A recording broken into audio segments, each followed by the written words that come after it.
All right. The May 11th, 2026 meeting of the Anne Arundel County Council is called to order.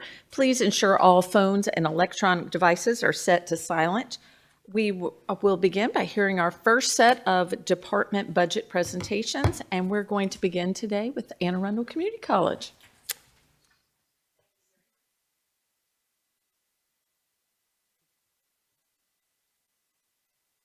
Thank you, we're good. I'm just going to start by saying it's a little bittersweet because this is my last time presenting to you all, and it has been a pleasure working with each of you. So thank you for your support, your kindness, your willingness to listen, your willingness to debate. I've learned a lot, and it's been a lot of fun. And I don't know that many people can say that about a budget. I'm going to turn it over. I want to introduce Joyce Price-Jones, our chair. Good morning. And now, Tuminello, one of our board members. We're expecting our student might be coming in a little bit late. And then the stars of the show, why we're really here, is for the budget. We've approached it in the same way we've approached it in the past. It seems to work really, really well. Andrew and Melissa truly have a grasp of this that very few people have. They've won awards on how they do their presentations and where they put their money and our money and things like that. So I want to give them a huge shout out because it's a lot of work and it's a lot of months of work, and we all appreciate what they do. And with that, I am going to turn it over to Melissa.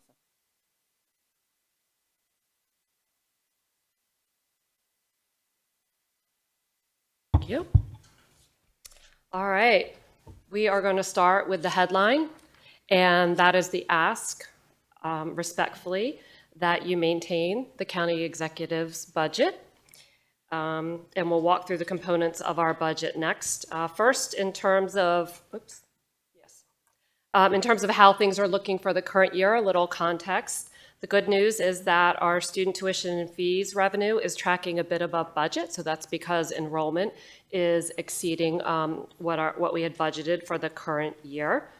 And despite the inflationary costs that we all have the joy of experiencing, we have some position vacancies that have helped us offset those inflationary increases. However, you will be seeing us in the near future. We are going to be requesting a fourth quarter transfer to reallocate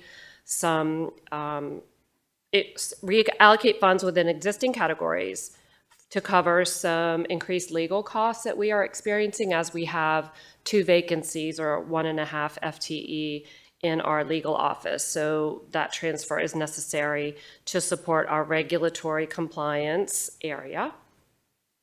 And our fund balance is within our board policy. We have a board policy of 5 to 10% of total expenses for contingencies, which you may recall in the last year, we used that fund balance to repair the bridge that connects our east and west campus when that was failing. So, as the president mentioned, we build our budget with the support of our board. They approved our budget at the end of February, and we have a board budget committee that meets multiple times during the year to discuss the underlying assumptions related to our operating and capital budget before it's brought to the full board for approval. We requested a $4.8 million increase from the county in operating funding, and the county executive's budget provided just a little over a $2.4 million increase. So again, we're asking you to maintain that level of funding, and we're going to talk a little bit on the next slide about how we managed that reduction. A $2.4 million, again, smidge over $2.4 million reduction. And what we did is we reduced our planned compensation. We call it a pool because it's a pool of funds that we allocate based on our compensation program. So we reduced that pool from a 6% pool to a 4% pool. And the caveat that full and part-time faculty are subject to collective bargaining, as both are now unionized. And then some little miscellaneous adjustments to fully balance that $213,000. This is the schedule that you're familiar with in your budget book. Again, we'll walk through the details of the $5.7 million budget increases and source of revenue. And just as a side note, there is an auxiliary enterprise and restricted line of 47 and change, almost $48 million. And that's something that you appropriate, but generally those are self-supporting operations for the college. Again, the highlights, we hit these previously, the $2.4 million increase in county funding that we, yet again, respectfully request that you maintain that level. And as I mentioned, it does provide funding for the college's pay package now at that 4% level. And the board did approve a $5 increase in county tuition for students. So again, for a student who's taking 30 credits per year, for them, that's an increase of $150 per year, to put it into context. The components of our revenue, again, the county, $2.4 million increase. The state of Maryland, we are funded by the CADE funding formula, and pretty much every year, except for maybe 2 years, has been tinkered with the funding formula. It's an enrollment-based formula that has a fun spreadsheet that with other calculations that support it. But this year, the governor's budget, Maryland General Assembly, pretty much caps increases at 3% and into the future. So we were happy, not joyful, to receive the $1.3 million in state funding, but still less than we would be entitled under full CADE funding. And then the tuition and fees, that's both enrollment driven and the $5 tuition rate increase, so a $2.5 million increase. And the other college, that's primarily the interest that we earn on our cash accounts. As interest rates are declining, we are projecting a small decline there. In terms of expenditures, this is a recap of the allocation of funds within this, the new funds within this budget. Again, the majority of the increase is coming from compensation, and we'll walk through the components. We look for savings in the budget, and we do roll over the budget. We do look at categories to see where we might have savings that we can roll over. So we did roll in a reduction of $107,000 based on projections for staff hourly funds. This slide shows a breakdown of the $5.1 million that we would categorize as compensation related. That first line is that 4% pool that I alluded to previously. The next line is, and the second largest item is health insurance costs. And as a reminder, we do pool with the county for health insurance. So we pass on whatever rate increase that we are advised. And I think that's underfunding the rate increase that we were advised. Yes. Oh, sorry. No, it doesn't underfund. My apologies.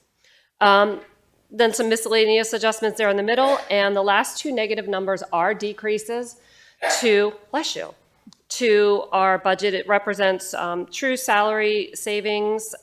We did increase turnover to balance and to the county cut. And the last number is a reduction. That's where it represents true savings or turnover as we roll our compensation budget over into the new fiscal year. We generally see some savings for folks who we may have hired at a different salary. So that savings is rolled into our budget. The next slide shows how we compare, just for information, to other county entities. Under our comp system, fiscal 20 was the first year that we were fully implemented within that new system. And the system is challenged when we have pools that are only slightly higher than what the market may move. So really important that we have a robust compensation system to ensure that we can attract and retain top talent. We, as probably many folks, are finding trouble recruiting in various fields. Of course, healthcare, our nursing program, in the computer science area, cybersecurity, econ, accounting, et cetera. And on the staff side, harder to hire in areas in our skilled trades area, for example. Those building engineers are very difficult to find, and of course in IT. Base adjustments are the category we use for increased costs for existing services, and revenue offsets are those items that have a corresponding revenue change, so kind of a wash there. Legal and regulatory, this reflects institutional costs. As I mentioned previously, we are seeing increased costs. Why we're coming to you for our fourth quarter transfer very soon. that we are seeing increased legal expenses as a result of those 2 vacancies that we have in a hard-to-hire area for us. So we are having to use outside counsel, which is more expensive. We also have increased costs for all the various and sundry compliance-related mandates that we have and needing expertise in those areas. Workers' comp, that's a cost passed on from the county, and then institutional insurance, that's our business insurance that based on our initial analysis of the market, we expect increase there of $65,000. And the recap that you just saw, so those are the components of the $5.7 million increase. Again, the majority of the increase coming from compensation. I've said it, I think, 6 times already. We're please respectfully asking that you maintain the county executive's funding of our operating budget. And then on to our capital budget.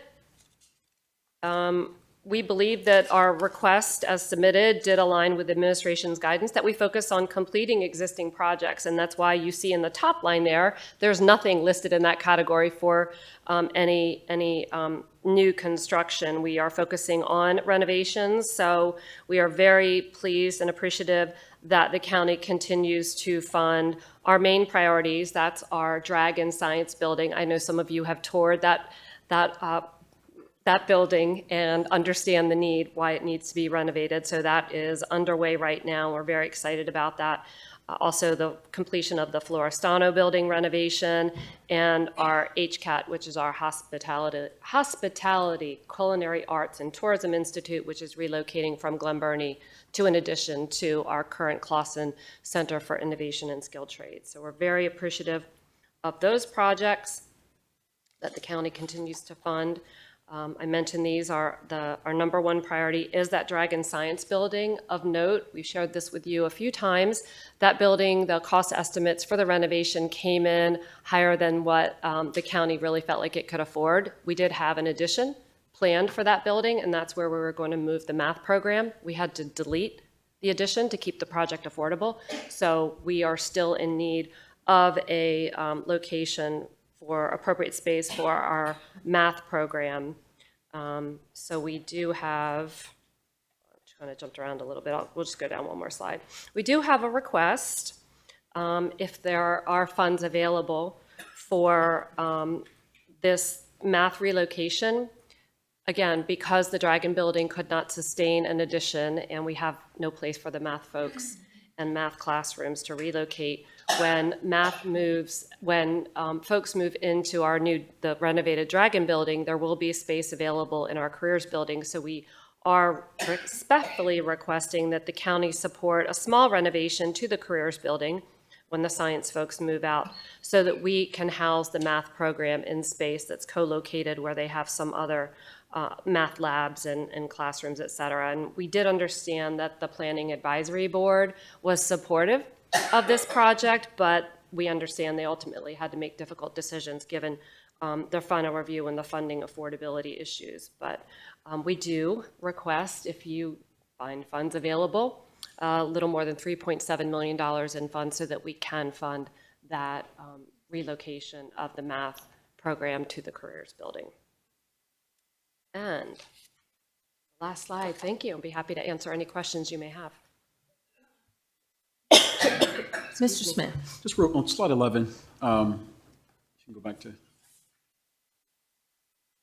or maybe it wasn't slide 11. It was, maybe it's 13. 12? I'm sorry, 10. It's slide 10.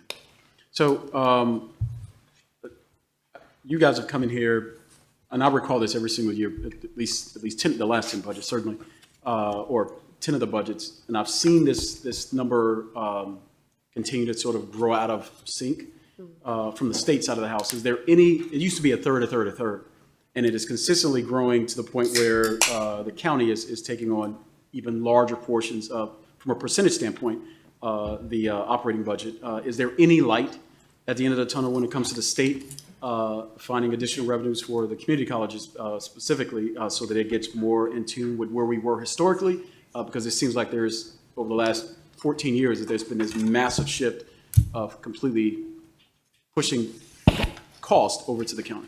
It's a great observation and accurate for the most part. I think maybe there was one year where the state was close to a third, but it's absolutely deviated from that, and you're absolutely right. So what it means is the county is a great funding partner of us, and students make up the balance.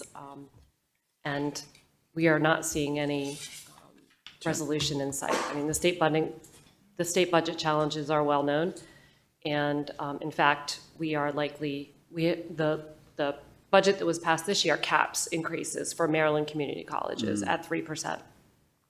So, Okay, no. thank you. I have a similar question. You were talking about the CADE funding, that it really is supposed to be closer to a third. How much, if we were following the intent of the CADE funding, what do we think we should have received from state funding? Do we know that? I think it's about double that. Yeah, it would have been a $5 million increase if CADE was fully funded. 5 million increase, okay. We have a number that we've used for the Maryland community colleges. It was over about a 12-year span that the Maryland community colleges had lost collectively, not AACC, but collectively, the 15 CADE funding colleges, $100 million over about a 12-year span that we would have been entitled to under CADE if it were fully funded, that we never saw. So to your point, Councilman Smith, the state is just not where it needs to be if you use that guideline of a third. Mr. Wilkie. Is your question about this same topic? Oh, okay, all right. Can we go to slide 15 for a second? This is less a question, more just I want to give some kudos to you all.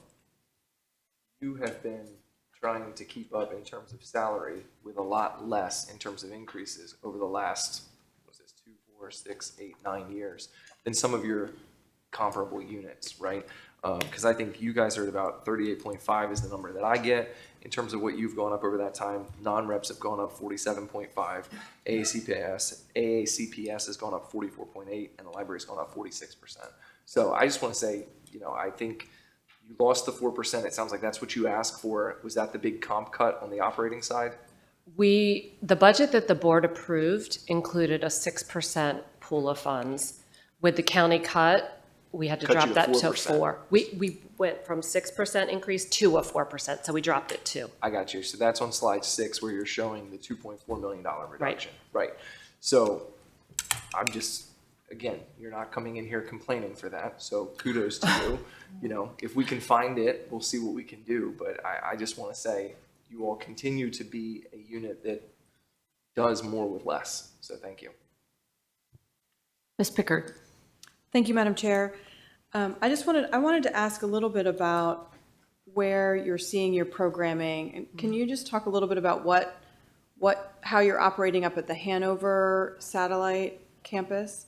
I know we're reducing what's happening in Glen Burnie, so we're pushing a lot of student activity and programs to Arnold, to the main campus, which is a beautiful campus, which is great. But I'm curious, thoughts on, we've always talked about how difficult it is for folks in the county to get to Arnold sometimes. So how are we collectively working on transportation options and figuring out how to serve residents up and down Ritchie Highway? It's a great question, and we're very excited for the opportunity at Glen Burnie to co-locate with AAWDC. We think that's a great way to have a robust Glen Burnie presence and partner and have underutilized space at Arundel Center North, Sarah E. Carter building. So that's something that's in place, and that's accessible. Our English as a second language folks, that's a very popular location for them when the building is finished being renovated. And at Arundel Mills, that's our building that's actually owned by our foundation, was built by our foundation. We lease it, and those bonds are actually maturing very soon. That space, depending on time of day of week, can be busier than others. It's very popular, our gaming program. We do dealer school out there, so it's very popular for the partnership that we have with Maryland Live. We have some labs out there. We have student services out there. We have, we're looking at perhaps building out another science lab because of our nursing program. There's demands on some of the core programs, biology, et cetera, anatomy and physiology that's needed. So we're always looking at Arundel Mills and how we can maximize that space because it can be, to your point, more accessible for folks in the northern and western part of the county. Ms. Rodbian? Thank you. I'd like to just ask a question about page 14. In this last line where it says salary change FY 2026 new hires, and you have a negative 1.2-ish million. And I'm wondering if you could explain what does that mean for those FY 26 hires? Is that an actual reduction in compensation? So that's realization of turnover savings, if you will. So we may have a position that's vacant, someone who's been at the college for 30 years, and they've progressed on the salary scale. We may hire, and they leave, they retire. And we may hire someone to replace them that comes in on the lower end of the scale. So what you're saying is it's not actually a reduction in compensation? Not for the same person. It's a reduction in what we pay for that position because someone maybe more junior comes in. That's fine. And then what I wanted to ask is, you've mentioned that you've had vacancies in the skilled trades program, and I'm curious, have you reached out to any of our local labor unions to discuss training that they could, cooperate, because they have great training programs, and I'm curious if there is any collaboration in that area yet. We do. So that's both for instructors in skilled trades, but also for full-time folks who are the building engineers or et cetera. So we do tremendous amount of outreach because those are very difficult to fill positions. Absolutely. Which labor unions have you worked with? Yeah. I don't know if it's a union. Certainly with us. Okay. So Associated Building and Contractors, ABC. Okay, those are not labor unions. Yeah. Do you have collaboration with the labor unions? Because those are the best paying jobs in those fields. Those are the ones where we want to be gearing folks toward. Well, this is for instructors. So, right. Yeah. Right. So collaboration with instructors is what I'm talking about. Yeah, we may actually compete with the labor unions, to your point. Local 26 electricians union, for example, they have their whole training program out in Lanham. So isn't that it's an something we opportunity could look at because they have their whole apprenticeship program. Ours tends to be a pre-apprenticeship program that we have out in our skilled trades building. But it's something we could look at to see where there might be opportunities. I mean, I feel like I've asked this question the last several years in a row, and there has been no apparent collaboration with our labor unions, which, offer great career paths in skilled trades. Sure. So I would love to see that, even though I won't be in office next year, I'm still be an engaged citizen. Thank you. Ms. Fiedler? Thank you, Madam Chair. I just want to echo the sentiments of Mr. Volke. You all do more with less. Not that we expect you to, but it is appreciated that you read the room, you read the year every year, and you make it work. And that effort is very noticed by me, and I appreciate it. And as Mr. Volke said, we'll see what we can do with some of your requests. Thank you. So the 3%, the tuition increase that you've done, so you said that this year tuition was kind of going above about 3% higher than y'all expected. Has that tuition increase already gone in place? Oh, it has. It was in place this year. Oh, I'm sorry. So the tuition rate increase would go into effect in fiscal 27, that $5 increase. The 3% is an enrollment increase. So we're seeing more students in the current year. And we did roll that. That's what I thought you were. We are assuming that continues into our fiscal 27 budget, that level of enrollment increase. So, but that was increased enrollment, but that was before the tuition increase came in. That's correct. Okay, just want to clarify that. You also said on the legal side that you've had some increases in regulatory compliance things. Is that new regulations and things that are coming down? Is this a changing landscape on the state or federal level? It's primarily on the, excuse me, it's primarily on the federal level. There have been some changes, Title IX changes with the federal administration.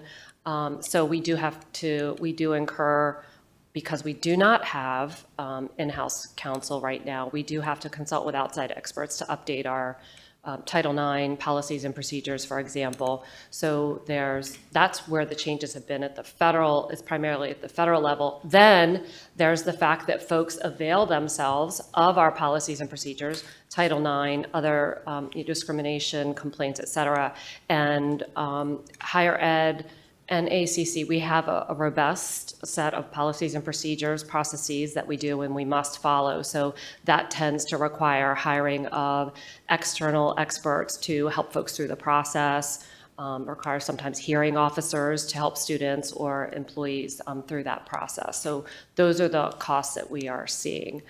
We do have a new Chief Compliance and Federal Practices Officer who is helping kind of revamp that process to hopefully save us some money on those external consultants, but much of it is dictated at the federal level. Ms. Robbie? Thank you. On the subject of labor, I'm curious, there's your adjunct professors have unionized in the last few years, and I'm curious, obviously, I know you couldn't share any details, but if your negotiations with the adjunct professors are ongoing and the status of those.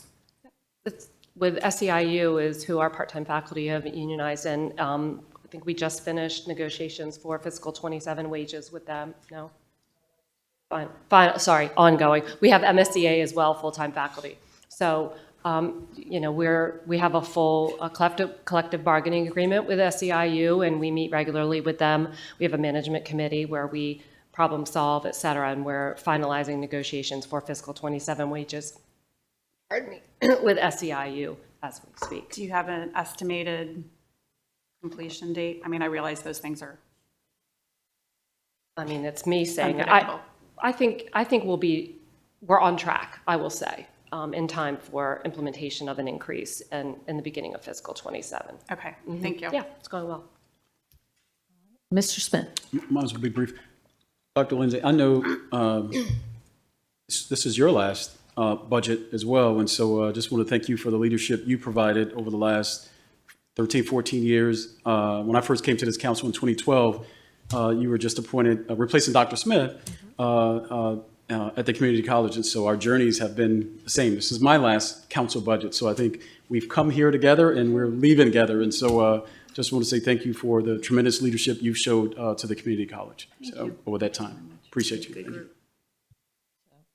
Echo that, your last one before us. It's kind of, what will you do next year this time? Maybe I'll sneak in the back just so I can participate. You can be on the other Just so I side. can be there. No skin in the game next year. You can just be an observer. Exactly. Thank So, you. Thank you. All That's- right. So are there any further questions? So thank you all very much. Appreciate it. Thank you.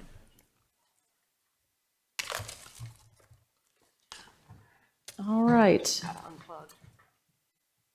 Next up, Anne Arundel County Public Libraries.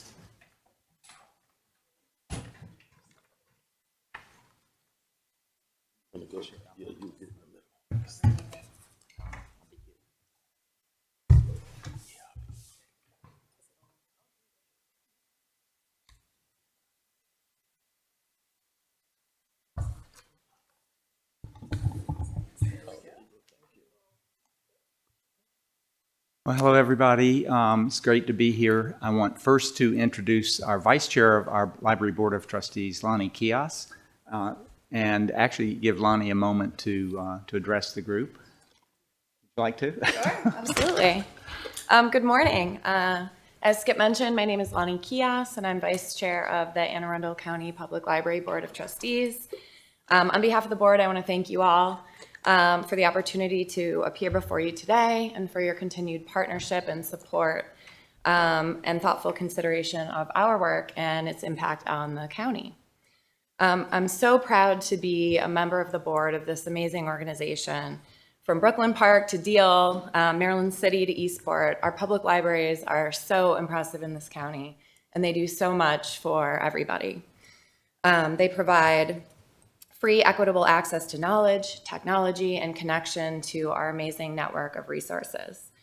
So we're super grateful for your ongoing support in ensuring that our organization can effectively serve our county from all 16 branches. So at this point, I'll turn it over to Skip and Cedric to make our presentation. Thank you. Okay, well, thank you. Like I said, it's great to be here. Cedric Grant is our Chief Financial Officer. He's been here since around the pandemic, I think, right? Yeah. And he's been great. I also want to introduce three of our leadership team who are in the audience. Our Chief Operating Officer, Kathy Hollerbach, is here. Our Director of Marketing and Communications, Christine Feldman, and the Executive Director of the AACPL Foundation, Kathleen Sparrow. And I believe you might want to mark your calendars for September 18th. Is that right, Kathleen? Yes. Yeah. For the Love of the Library, we'll be at Bush Annapolis that evening. So we would love to see you there. So I heard Dr. Lindsay say it's a little bittersweet being here for her last one. For me, it's sweet. So I have loved working with all of you for many years, and this county is a great place to live and work, and it's just a great place. Working with you all has been tremendous. You've been very supportive of the libraries. I've been here 15 years now. By the time I walk out the door in February, it'll be 16 years working in this county. That follows 51 years working in libraries. Probably more years than most of you have been alive. So with that, we're going to go through a presentation. We'll have time for a question and answer at the end. So this is a slide that changes every year. It gets enhanced every year. We still have more than half of the people, half of the 602,000 people that live in this county have a library card. This doesn't even capture people who just come into the library maybe to use a meeting room, but these are people who have a card and use it. It's roughly 180,000 who have used the library card within the last year. So our attendance at programs, we'll have a little more information about some superlatives for this library system, but attendance is 250,000. The people coming into the buildings is over 1.5 million. And then the website gets tremendous use and is a major part of what we offer.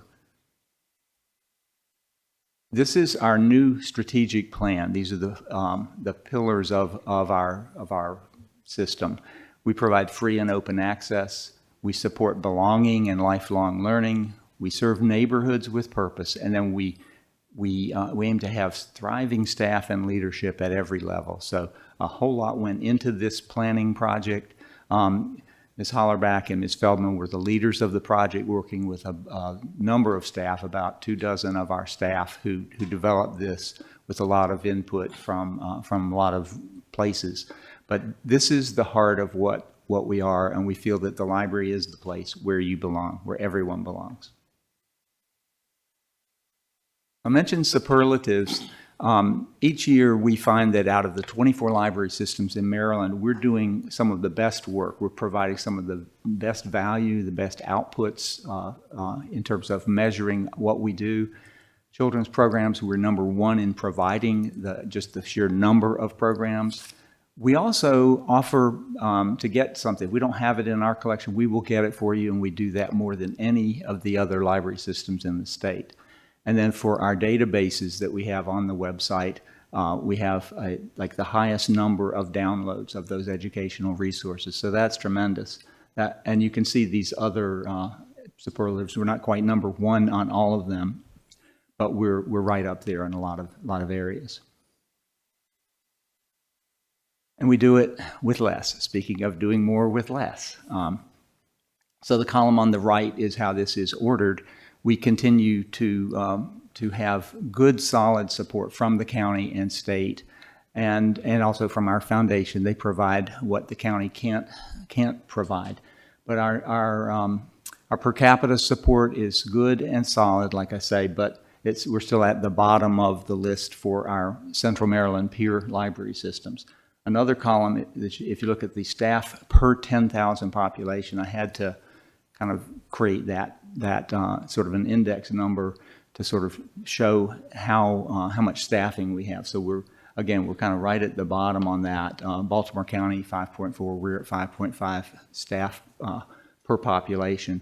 So we could do a tremendous amount more, and in future years, I expect that the county council and county executive will want to fund, even better library services. Let's keep going. We're going to talk about capital projects and also about operating in the next slide, focusing on the supplemental requests that we put in for operating. Here in the first line, library renovation, it's great that we have $375,000 per year going out into the final sixth year of this CIP. For this year, for the first time, we went to the state to seek legislative bond initiatives. We received $425,000 this year. That's just a great value. It's going to provide some tremendous enhancements to our library. About $225,000 of that is going to be used for signage at all of our libraries. We don't actually have decent signage at all of our libraries, so this will help that. We had put that in as requests in past years. I think we even put it in this year for our county request, but we got good funding on that from the state. Another thing that we received, part of that $225,000, was privacy pods, so places that you can do a telehealth visit. You can have a business meeting. 2 people can get in there. You can just have a place to have a Zoom meeting in a quiet place. So those, we've got them in several of our libraries, but this will expand it so we have them in all of our libraries. And the other $200,000 is for renovations at the Severna Park Library. That will combine with money we have from our foundation as well as from our county funds. So that $200,000 will go with a good number of donations that we received from the Nye family for Hughes Corner, but it also allows us to do broader renovation of that whole facility, which is needed. Instead of just creating that area in the children's room, it will create just a much more welcoming space overall. Another item I want to point to, I want to skip to the end to the Brooklyn Park renovation. That's $4.7 million that's coming in. That is so tremendous that we're going to be getting that funding for that library. It's needed it for years and years. At one point several years ago, we talked about it as an elevator, but it's actually new roof. It's new spaces all throughout the library. It'll provide extra conference room space. It'll provide renovation of the staff area. If any of you have been in that staff area, it's just really cramped. So this will help that library get a tremendous new sort of facelift and renovation. New Glen Burnie Library, I'll just mention that it is on track. We're kind of stuck right now with, we've completed schematic design. We have all the funding in place, but the County Public Works Department has developed a new design build way of building that library.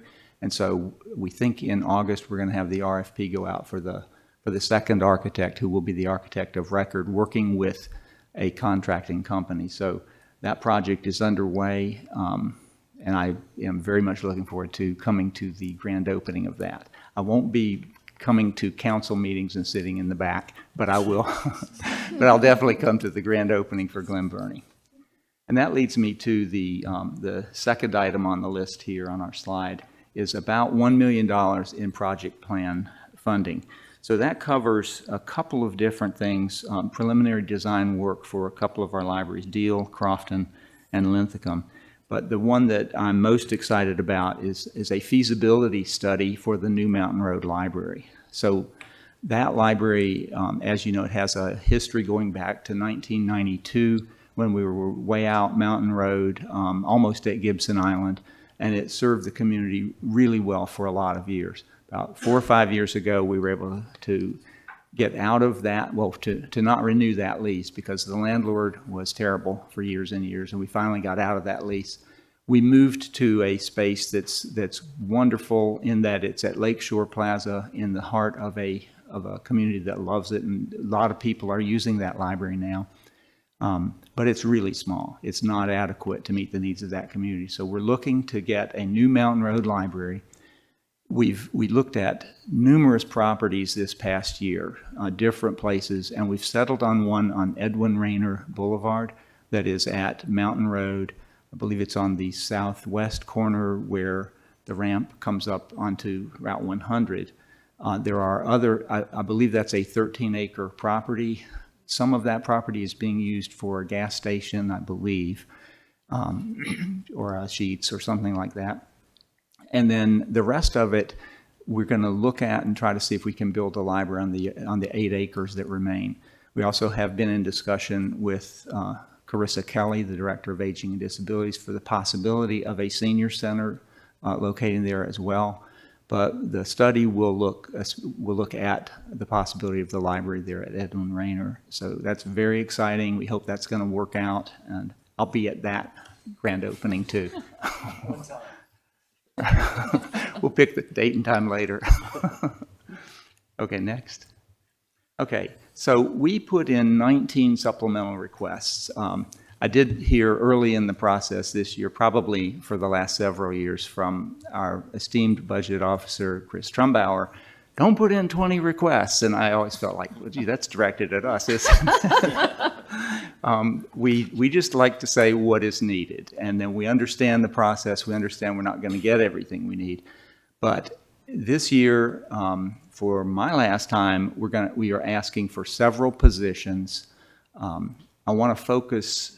I mean, obviously, we don't put this in if we don't need it. We really need these things, and someday these things will all work out. But for this year, you see one item highlighted, which is the maintenance mechanic position. It's the least expensive of those top 4 or 5 positions, $58,757. That's including all salary and benefits. That would be tremendous if you can find a way to get that funding. I also want to mention one item much farther down on the list, which is it's number 11 on the list, which is the Maryland Corps Host Partner Program at $101,946.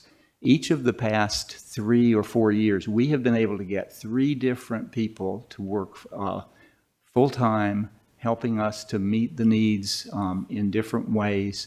The people are great. This is a program that allows people just out of high school or maybe up until they're age 23. They can come in to a workplace. It's happening all over the state, but we were the only library system to apply in the first couple of years.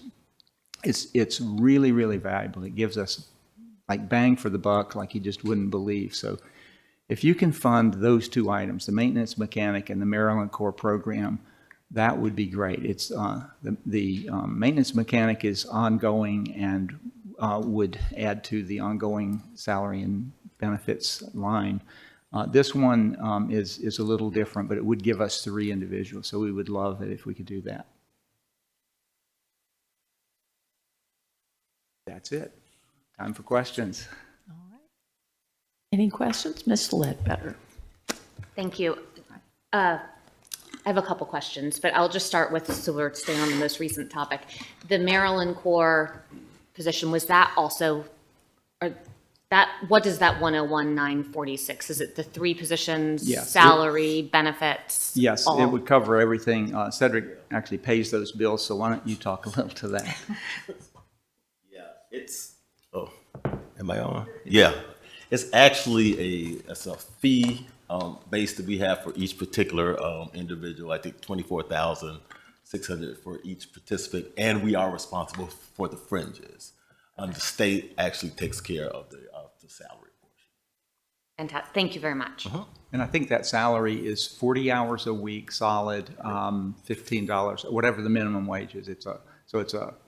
It's just a tremendous program. I mean, they're not getting paid, through the roof or anything like that. It's minimum, but it's giving them great experience. It's giving us a recruitment pool also, because a lot of times the people who are in those positions are quite diverse and allows us to kind of build the library profession. So that's part of why I love it. Ms. Fiedler.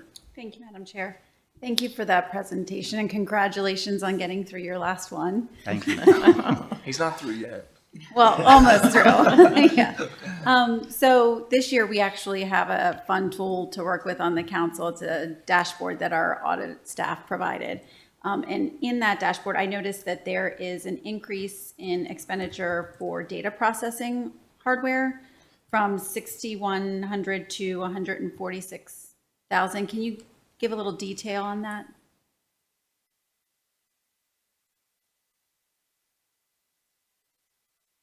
All right. Yeah, that's our particular, our total IT budget. Most of that has to do with cost increases for particular software within the IT budget, like our ADP processing, our payroll software increased by about 5%. So we have a lot of software that total price increase, and we did add some new software within that particular line item. So yeah, those are pretty general increases that we generally see every year from year to year. So no real surprises within that particular line. Okay, is it possible, just for curiosity's sake, to get a breakdown of Oh, certainly. what those are? Oh, yeah, certainly. I can definitely send that out to you. Wonderful, Was thank that, you. was that part of what we had asked for in the supplemental? Was that folded into that at all? No, that- Okay. Something different. But no, I can certainly send that out to you. Okay, thank you so much. Madam Chair, may I ask one follow-up? And then another area was the security system increase from 25,000 in FY '26 to the proposed 57,000. Is that like door security? Is it IT security? What is that? Yeah, I think it was for alarms. We wanted to increase the alarms in our certain branches or whatever for that, but we didn't get funded for that through the supplemental. Okay, Yeah, that was not funded. perfect, thank you. Mr. Volkey. Thank you, Madam Chair. So just want to thank Mr. Ald for all of his work on behalf of the library system. And as all of you know, I had the opportunity to serve on the library board with him many years ago. And so he has been a great partner for this council and for me personally throughout my time on the council. So just want to thank him for that. Yes, sir. All right, a couple questions. So I do see the line item, and it looks like it was mostly funded. It's number 19. This is on page 7 of your presentation for the executive search firm. I'm assuming that is to find the person who's going to fill your shoes, or try to. Yes, at least. yes, Okay. yes. And we have the firm on board.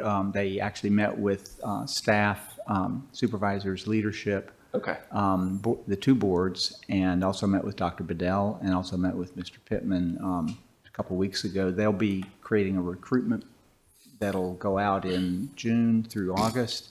We'll do screening interviews roughly August, September. Okay. And then finalist interviews October 23rd. It's all planned out. Timeline is set. Yeah. My question on that, you asked for 50,000, you got 40,000. It's pretty minimal in the scope of our budget, the difference between those two things. Are you able to do what you need to do with the 40,000, or do you need 50? Yes, I think actually it came in. Yeah, we are. We're going to fund the 10,000 within this particular fiscal year, as Okay. I mentioned. So we'll have some funding in that, and the $40,000 should be. Got you. Thank you.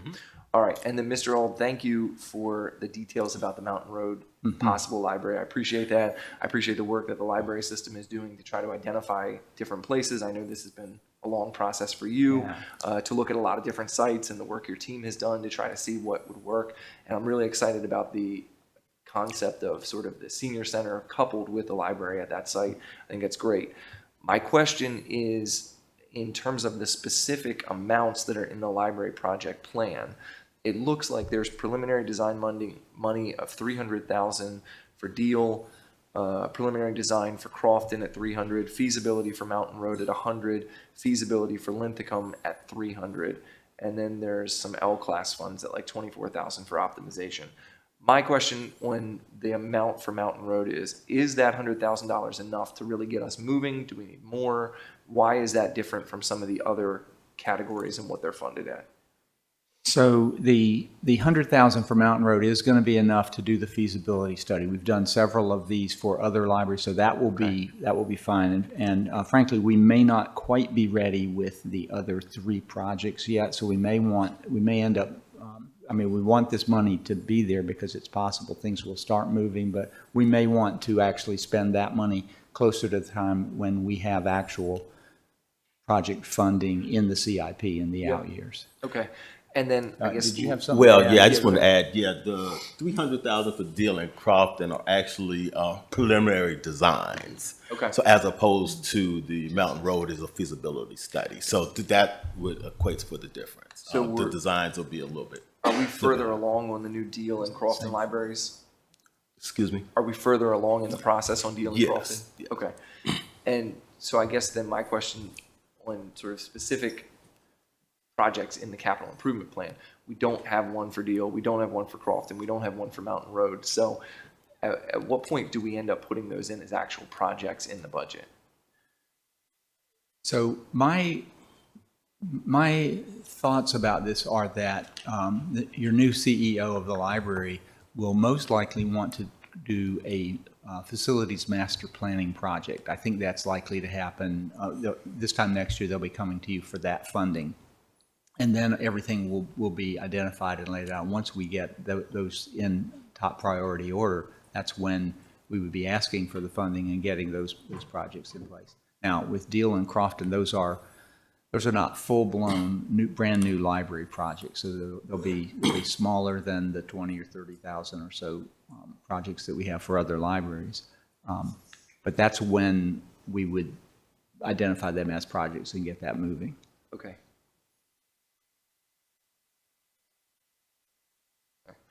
Okay, so, and just understanding that, so Deal and Crofton would be sort of renovations of existing facilities? Is that the thought process there? Deal might be an expansion.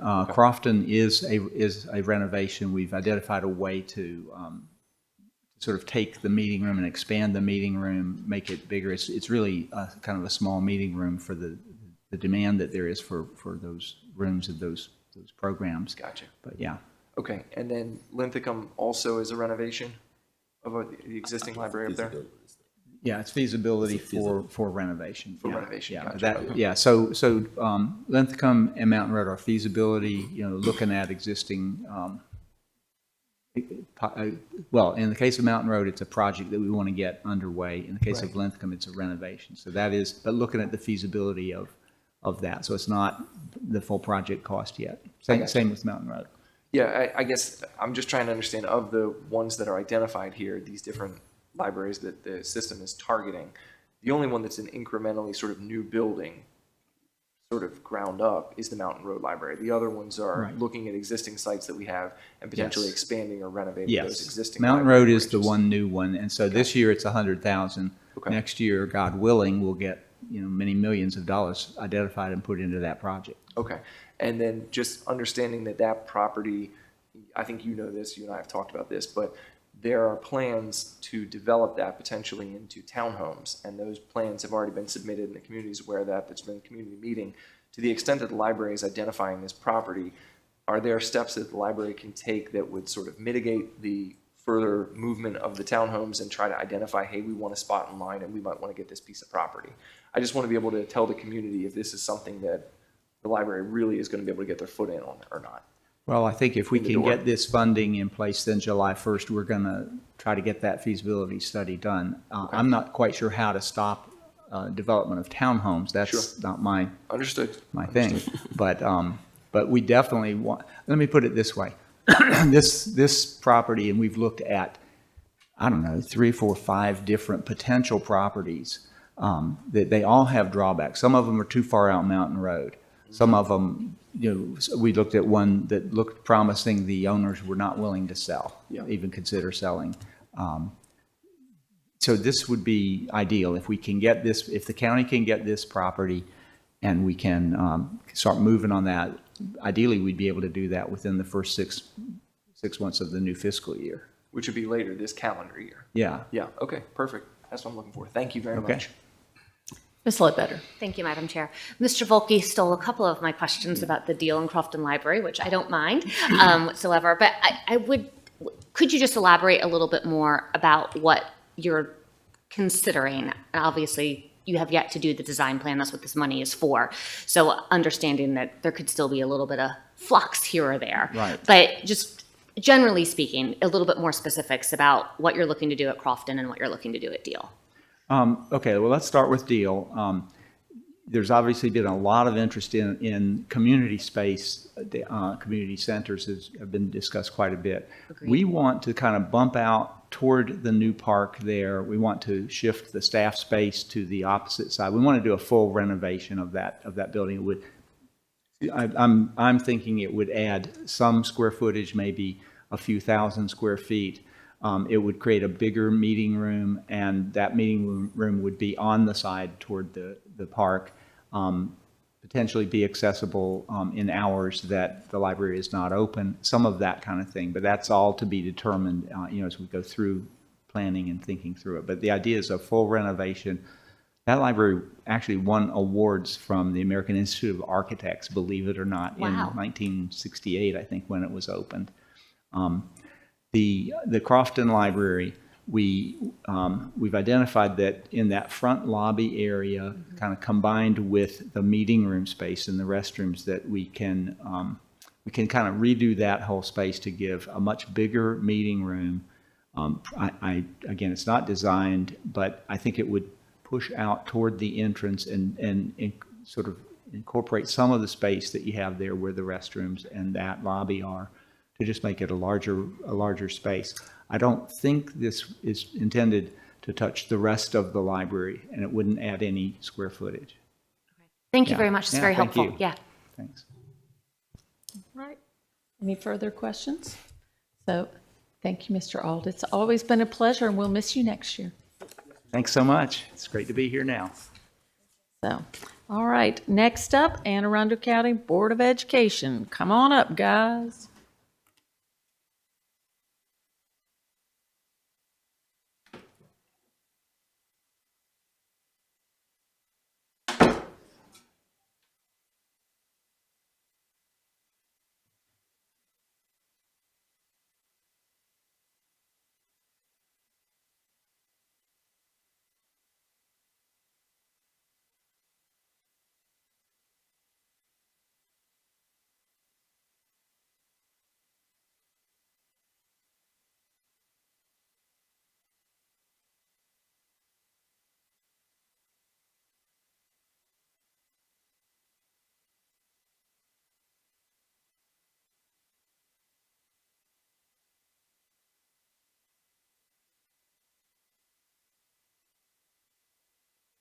All right. Who's kicking it off? All right, well, good morning to all of our county council members, Chair Julie Hummer. Excited to be here today. I can't see over throughout these chairs, but also Vice Chair Pete Smith. So we're excited to be here today. We have a lot of information we want to cover with you all. As you all know, a large percent of the budget that was recommended by the county executive goes to the school district. And so with me today, we have a number of folks here at this table. I'll let each of them introduce themselves for the record, and then we will get into our presentation. Good morning, Matt. Good morning, Matt Stansky, Chief Financial Officer. Good morning, Gloria Dent, Board President. Good morning, Bill Heiser, Chief Operating Officer. Good morning, Jeff Hagan, Executive Director of Facilities. That's it. So good morning, members of the County Council, President Hummer and Vice President Smith. I want to sincerely thank the County Council for its generous investment in Anne Arundel County Public Schools. Over the past years, you guys have dedicated not only this investment, but you've shown real support in how we can make a difference. I believe that the presentation today that we're sharing with you will show that your investment has not only improved our school stability, but it's improved the overall performance of the students that are most vulnerable. As the budget moves forward, I would like to gently remind you that although the budget has been very generous, there are some things that are still unmet, particularly the most vulnerable students that we have. Limited funds, as you will see, to school level supports continue to be and maintain a progressive work schedule. As you will see, if these things are not funded, then it falls back on the current staff that we have. And so please be patient as you go through the presentation, as we remind you that not only as we're progressing, but these progresses are hard to achieve. And finally, I also like for you to recognize that the ongoing challenge posed by the rise in healthcare cost. Even with the county's strong support, keep in mind that these benefits have not been affordable and they continue to be competitive. for our workforce. It still remains a difficult task. In order for us to maintain a successful workforce, we must have positive education outcomes and must have positive healthcare in the process of that.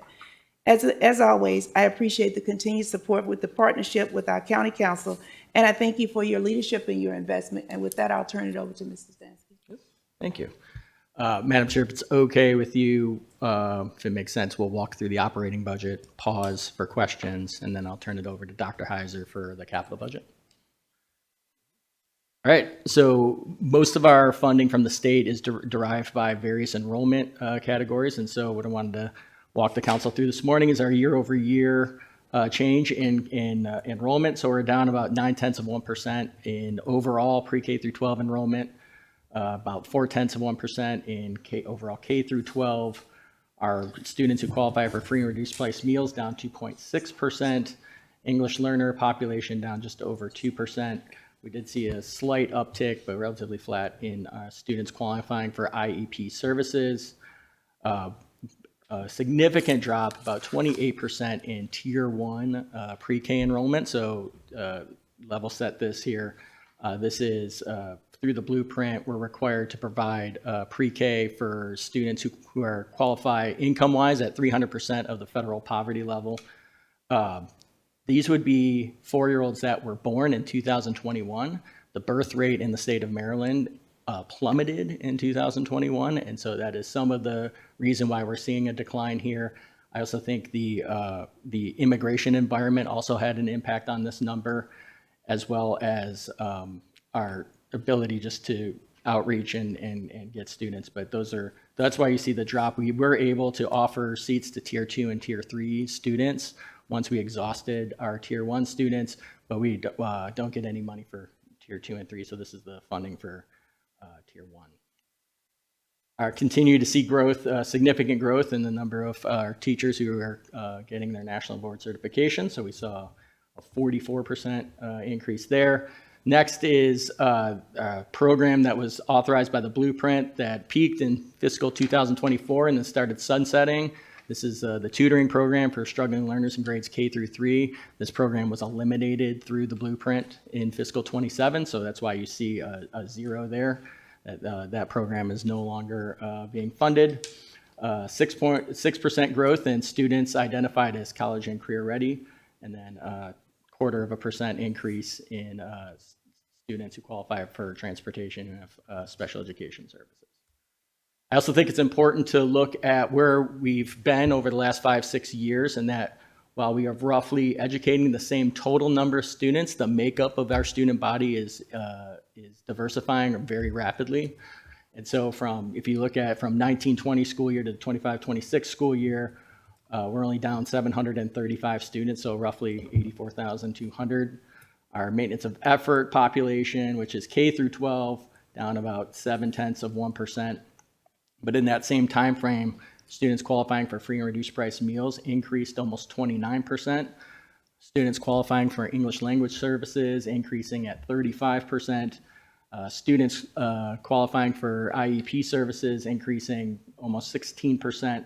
Still in a Tier 1 pre-K, even though we had a decrease year over year, still an increase from 2020 to 53.38%. Special education, transportation, down 2.3%. And then while we don't get any money for students who qualify for 504 services, we are seeing a significant growth there as well, 21% since the 19-20 school year. The next couple charts here are put together by the Department of Legislative Services. Again, these are all the charts that impact our state funding, which is leading to one of the main messages here is one of our issues for 27 is the small growth in state aid. You can see on the student enrollment side, while we did decline less than the state average. You see most LEAs around the state saw a decline in enrollment. State average is 0.9%. Our local per pupil wealth grew at 8.2%, which was below the state average of 8.7%, and that our direct per pupil aid only increased 3.2%, and that was 22nd in the state compared to 4.6% statewide. For our targeted student index, these are students who either qualify for IEP services, English language services, or free and reduced price meals. The statewide average here is 79.1%, and Arundel County comes in at 17th at 65.1. And then on local wealth per pupil, we're considered, per the state wealth formula, the 7th wealthiest jurisdiction in the state, above the state average. And so therefore, the expectation from state government in the blueprint formulas is that the county government pick up a larger share of the per pupil costs. This is looking at fiscal 2026 compared to 2025 state and local per pupil revenue. You can see in 2025, we were 14th at 19,103, remained 14th at 20,369 revenue per pupil. We'll point out that most of our neighboring jurisdictions do have higher per pupils, and so therefore, we're having to really be smarter with our money to make sure we're investing in the right things to compete for top talent. That breakdown is as follows. On the state side, we were 19th in the state. We are now 20th in per pupil revenue at 8,324. On the local side, we remain 6th. We were at 11,368 per student in fiscal 25. In the fiscal 26, we are at 12,045. I'm going to take this portion now of the presentation and turn it back over to the superintendent, who will walk you through the accomplishments over the last couple of years. Thank you, Mr. Stansky. I think it's important for us to continue to demonstrate a return on investment, and it's something that I spoke about when I first arrived here in 2022. Mr. Stansky spoke about the National Board Certified Teachers. So let me put that number in perspective. Anne Arundel County is ranked number 5 in the United States. That's 5 out of 13,500 school districts with NBC educators. We're number 2 in the state, only behind Montgomery County. And of course, they should be number 1 given the size of staff that they have and the number of schools that they have. And so it really just makes me proud of the work that we're doing to make sure that we're putting the best educators in front of these 84,000 students that we serve. Our retention rates, because of the support that we've received from you over the last several years, has continued to increase, where we now are sitting at nearly 96% of our instructional staff members staying in Anne Arundel County and 94% of our non-instructional staff. And the vacancies have significantly increased. I would say it was around 180 when I arrived with teacher vacancies. We opened up this school year with only 34. And back in March, that number had actually dropped down to only 26 vacancies. And so we are doing a really good job of getting out and recruiting and trying to maintain people. So when you have rock solid staff members, then what happens is ultimately workload decreases. I think Councilwoman Robbie can tell you this. If there's less pressure on people to have significant workload because they have a full complement of a staff, you're going to have a happier employee. When you have a happy employee, you're going to have happy students, and then you get happy results. And that's what we've been able to accomplish here in this school district. Our Maryland report card shows that our 5-star ratings increased 36% higher than last year. 7% of all schools in the state have 5-star schools. Our school district boasts 13% of our schools. Additionally, 95% of our schools have a 3-star rating or better. In 2022, we were at 9 schools that have a 2-star rating. We're down to only 4. And our plan at this point is to ensure that we work to not have a single 2-star school in Anne Arundel County Public Schools. So we're moving in the right direction on the school report card, which encompasses a number of different variables that they take into account when they give those ratings. Additionally, we're proud to announce that the 2026 Top Magnet School of Excellence is Meade High School. And for those of you who have not, if you haven't heard, there's been a lot of great things happening over at Meade High School. I would say redistricting has done wonders for that school in removing several hundred students and balancing it. But we also have the Principal of the Year for the state in Ms. Dr. Durr, who will go on to compete potentially for National Principal of the Year. along with a number of other accomplishments, fastest growing with IB scores. There's a lot of good things happening over there. Glen Burnie High School was recognized as a National Award of Merit of Magnet Schools of America. And then you also had schools of distinction in Annapolis High School, Broadneck, Bates, and Cat South.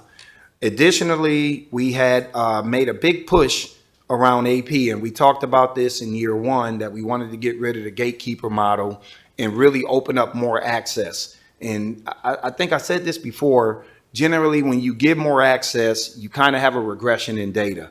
The reverse happened in Anne Arundel County. As soon as we opened up the doors, not only did we see increases of several thousand students taking AP classes, our AP scores of students scoring a 3 or better have gone up every single year. So we've moved from 60% when I've arrived to now over 67% of our kids scoring a 3 or better. And that's a significant increase with the amount of kids who are actually taking the assessment. The same could be said for SAT scores, even though it's not on this slide. We're making progress. And so now what's happening is our schools are being recognized nationally for the work that they're doing on AP Honor Roll, which is something the College Board produces. We have bronze schools, and this is participation rates along with students actually passing the course. Annapolis, Chesapeake, North County, and Southern High School. Silver, Arundel and Broadneck. Gold, Chesapeake Science Point, Severna Park High School, South River. And our first ever AP Honor Roll Platinum School, which is the highest distinction you can get, is Crofton High School. So we're very proud, again, of the work. And I know Councilwoman Ledbetter, we talked about that a couple of years ago when we made this push and the focus that we had on really helping using that AP data to also try to push developing more national merit scholars, things of that nature. We've gone from one National Merit Scholar semifinalist to this year having 9. And so we are moving the needle, not just for people say you want to stifle the top. I'm proud to say to you, we haven't stifled the top in this school district. The top continues to move, but we also know these resources that we've been given has allowed for us to close gaps, and it's making our school system a stronger system, which will benefit this county overall in the end. Thanks, Dr. Bedell. All right, so I'm going to walk you through a very familiar exhibit. It's one page, it's now 3 pages of major changes. I told the school board last week that I was anticipating this being a very different presentation, one that was going to be very challenging, one that was going to force us to make some really difficult decisions. But I think given the investment that the county executive has proposed, historic investment, I'm happy to say that this presentation will be not what I imagined, will be different. So I'm very thankful for that. But we do have, as Ms. Dunn alluded to, still some challenges to take on. So first is on the federal government. This is the money we get for having federal installations in Anne Arundel County. We're expecting a $700,000 increase, no change there. The first change here is on the state side. The governor the General Assembly has passed the budget. The governor signed it. We are waiting the final numbers from MSDE on the specific county by county breakdown. We believe our increase will be 19 million, but we will work with your staff if that number should go up or down. But it is only a 3.2% increase. Last year, our increase was around $46 million. So that is really the first big change and first big challenge that we've had. And that's really due to the per pupils not going up in the blueprint as they have in previous years, and of course our decline in enrollment, which has yielded only a $19 million increase. On the county side, the county executives proposed a $72.8 million increase. That is the largest ever increase year over year as far as dollars, and it is the largest increase on a percentage basis since fiscal year 2007 at 7.4%. No change on the local side. We are looking at a $930,000 reduction there, $18.9 million, and then use of fund balance, slight increase at $414,000. So all in about $92 million. And then going down on the restricted side, we are projecting a slight decrease in our federal grants as those get finalized. increase in the internal service fund for healthcare. So this is what employees and retirees pay into the fund. We are in fiscal 27 will be the last year of a 3-year shift, cost share shift, and most of our employees will be an 80-20 cost split now in healthcare starting January 1st of 27. And then on the food service side, this is really a correction from COVID when we were getting all of our meals paid for by the federal government. We had to increase the budget to recognize that. This is just a recognition of a decrease of that appropriation. No change in the services or the food delivery services that we're seeing. So all in, 5% increase, $89 million proposed on the revenue side. Moving to compensation, the board had requested a 3% cost of living adjustment for all units. County executive funded at 2.25, so 22.8 million. Pending negotiations, if this were to go through, that would bring our starting salary, teacher salary, to over $64,000. We're currently second in the state behind Montgomery County in starting teacher salary. So again, we're keeping pace, and one of our strategies to not only recruit but retain our highly effective workforce.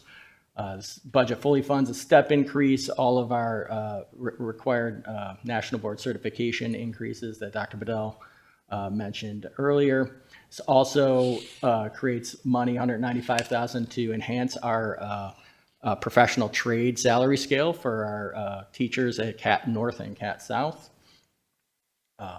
The board did request a $2 an hour increase for temporary support assistants, or TSAs. The county executive funded at $1 an hour, increasing their hourly rate to $17 an hour. And then we also are requesting a fully funded our American Sign Language interpreter pay from $30 an hour to $40 an hour. We're seeing an increased need there for interpretation services and a high demand. So those are tough jobs to fill. And then upgrade of our teaching assistants in our regional centers to paraprofessionals at $192,000. On the employee benefit side, Ms. Den alluded to, on healthcare, we did ask for a $20 million payment into the fund. The county executive funded us at $13 million. We did dip into reserves at the close of fiscal 25, about $5 million to pay all of our bills. We're looking at using another $3 million probably in fiscal 26, but that's only after you'll have a fourth quarter request from us to move $8 million from our general fund balance into the healthcare fund. And then, so then if this were to go through, we're looking at another $13 million in reserves that would have to be utilized, we're assuming 7% increase in claims. We're currently experiencing 9.5% increase in claims. So nothing out of the ordinary, unfortunately, I think nationally, but our fund is growing big now. It's a $250 million fund, and so we're going to have to continue to make investments if we want to offer those benefits. Slight increase in the payment to the county self-insurance fund of $143,000, and then a significant increase in retirement. We asked for 8.7. The county funded us at 7.7. We're okay with those numbers, but we are in the state pension system, and we are seeing significant growth in the pension payments required to maintain those benefits.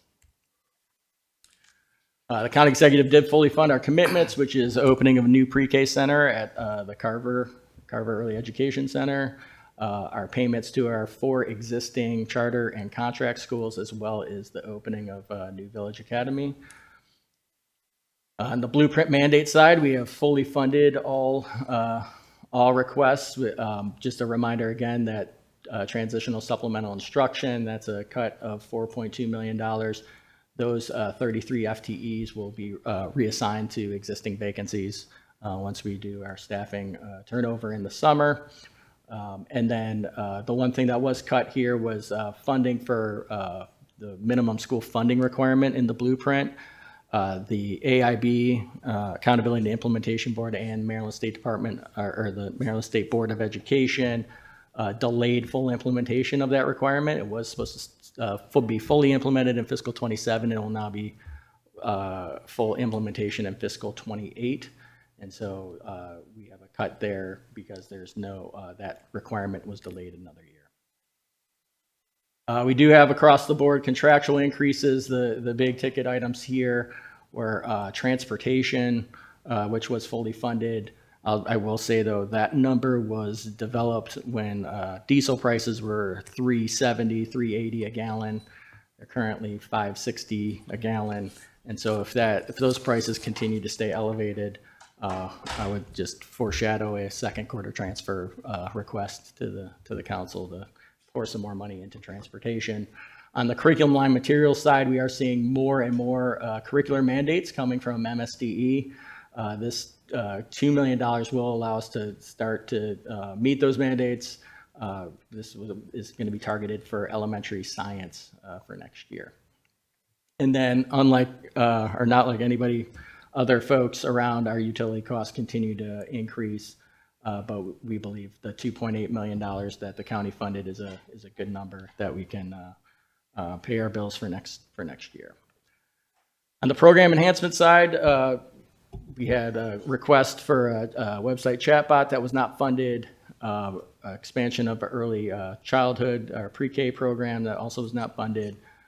We had our English language development program, both bilingual facilitators, moving them to 12-month, as well as 10 new teachers that was not funded. On the school support side, you see the list here. None of that was funded. I'll point out a couple of things. The laptop program, we do have 2 grade levels in high schools right now with laptops. The other 2 have Chromebooks, and so we will maintain that for another year. I will say on the Chromebook side, we are coming towards the end of a cliff here of a useful life for all the Chromebooks we bought during the pandemic. Google's already extended their support for those, but most of them will get to their useful life around fiscal 29. And so we're going to have to come up with a game plan on replacing some, if not all those, along with the laptops as well. In the special education front, we had 4 different programs that requested funding for. We had 2 fully funded, the Birth to 5 services and the alternative education framework classroom expansion. These are to meet students with more severe disabilities in their IEPs. The one I'll point out on the grant replacement side, this is Medicaid. So the district is allowed to bill Medicaid for related services for students who qualify for Medicaid. We have been overextended in that fund for a number of years. We had a fund balance that is depleting rapidly. We could more than likely last 1 more year there, but what we've decided to do, if this remains unfunded, is we held back 52 general education positions. We did not allocate them this go around in anticipation of a tough budget cycle, and so we're going to reallocate those and the dollars associated with those to move these grant-funded positions into the general fund so that we can maintain those special, federally required special education services and to meet the needs of those students. And the last one is on transportation. We found some funding internally to fund a mechanic for our van fleet, so we just need the FTE authorization there. And the restricted side matches dollar for dollar, and so and again with $89 million and 5% increase. And that concludes our presentation, Madam Chair, and we're happy to answer any questions the council has. Wants to go first, Ms. Fiedler? Oh, thank you, Madam Chair. Thank you for presenting this morning on this gloomy, rainy day. I just have a question about the Chromebooks. Actually, I have a list of questions, but Chromebooks is one of the last things you mentioned. Or is the school system intending to place the entire fleet, if you will, of Chromebooks, or just certain grades? I assume they're staying in the classroom. We're not returning to taking them home or anything like that. Right, so we have a one-to-one program in high school, right? So Yep. those come back and forth with the students. If a student does not have a device at home that are in grades K through 8, we do allow them a loaner program. But for the most part, they're classroom sets now that stay in schools.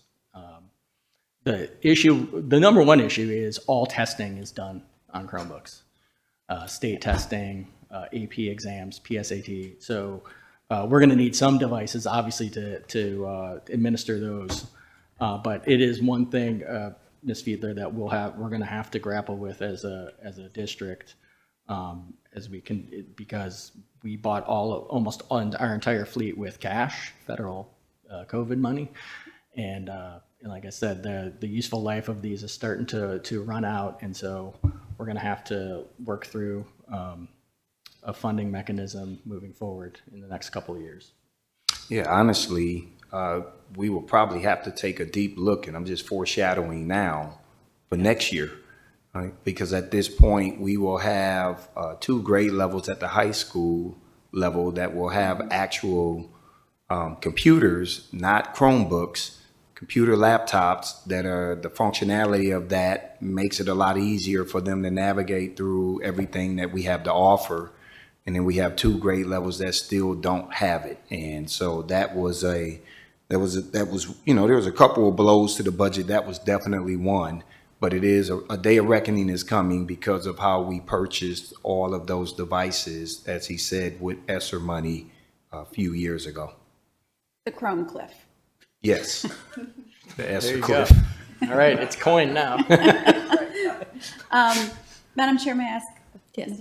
So in school support, just for the public and actually for myself as well, the middle school athletics, because the $290,000 was not funded, that was just for additions to the expansion of middle school sports. Not having that funding is not terminating middle school sports. No, ma'am. Okay, It's not. because it's been phenomenal in the clusters that I represent.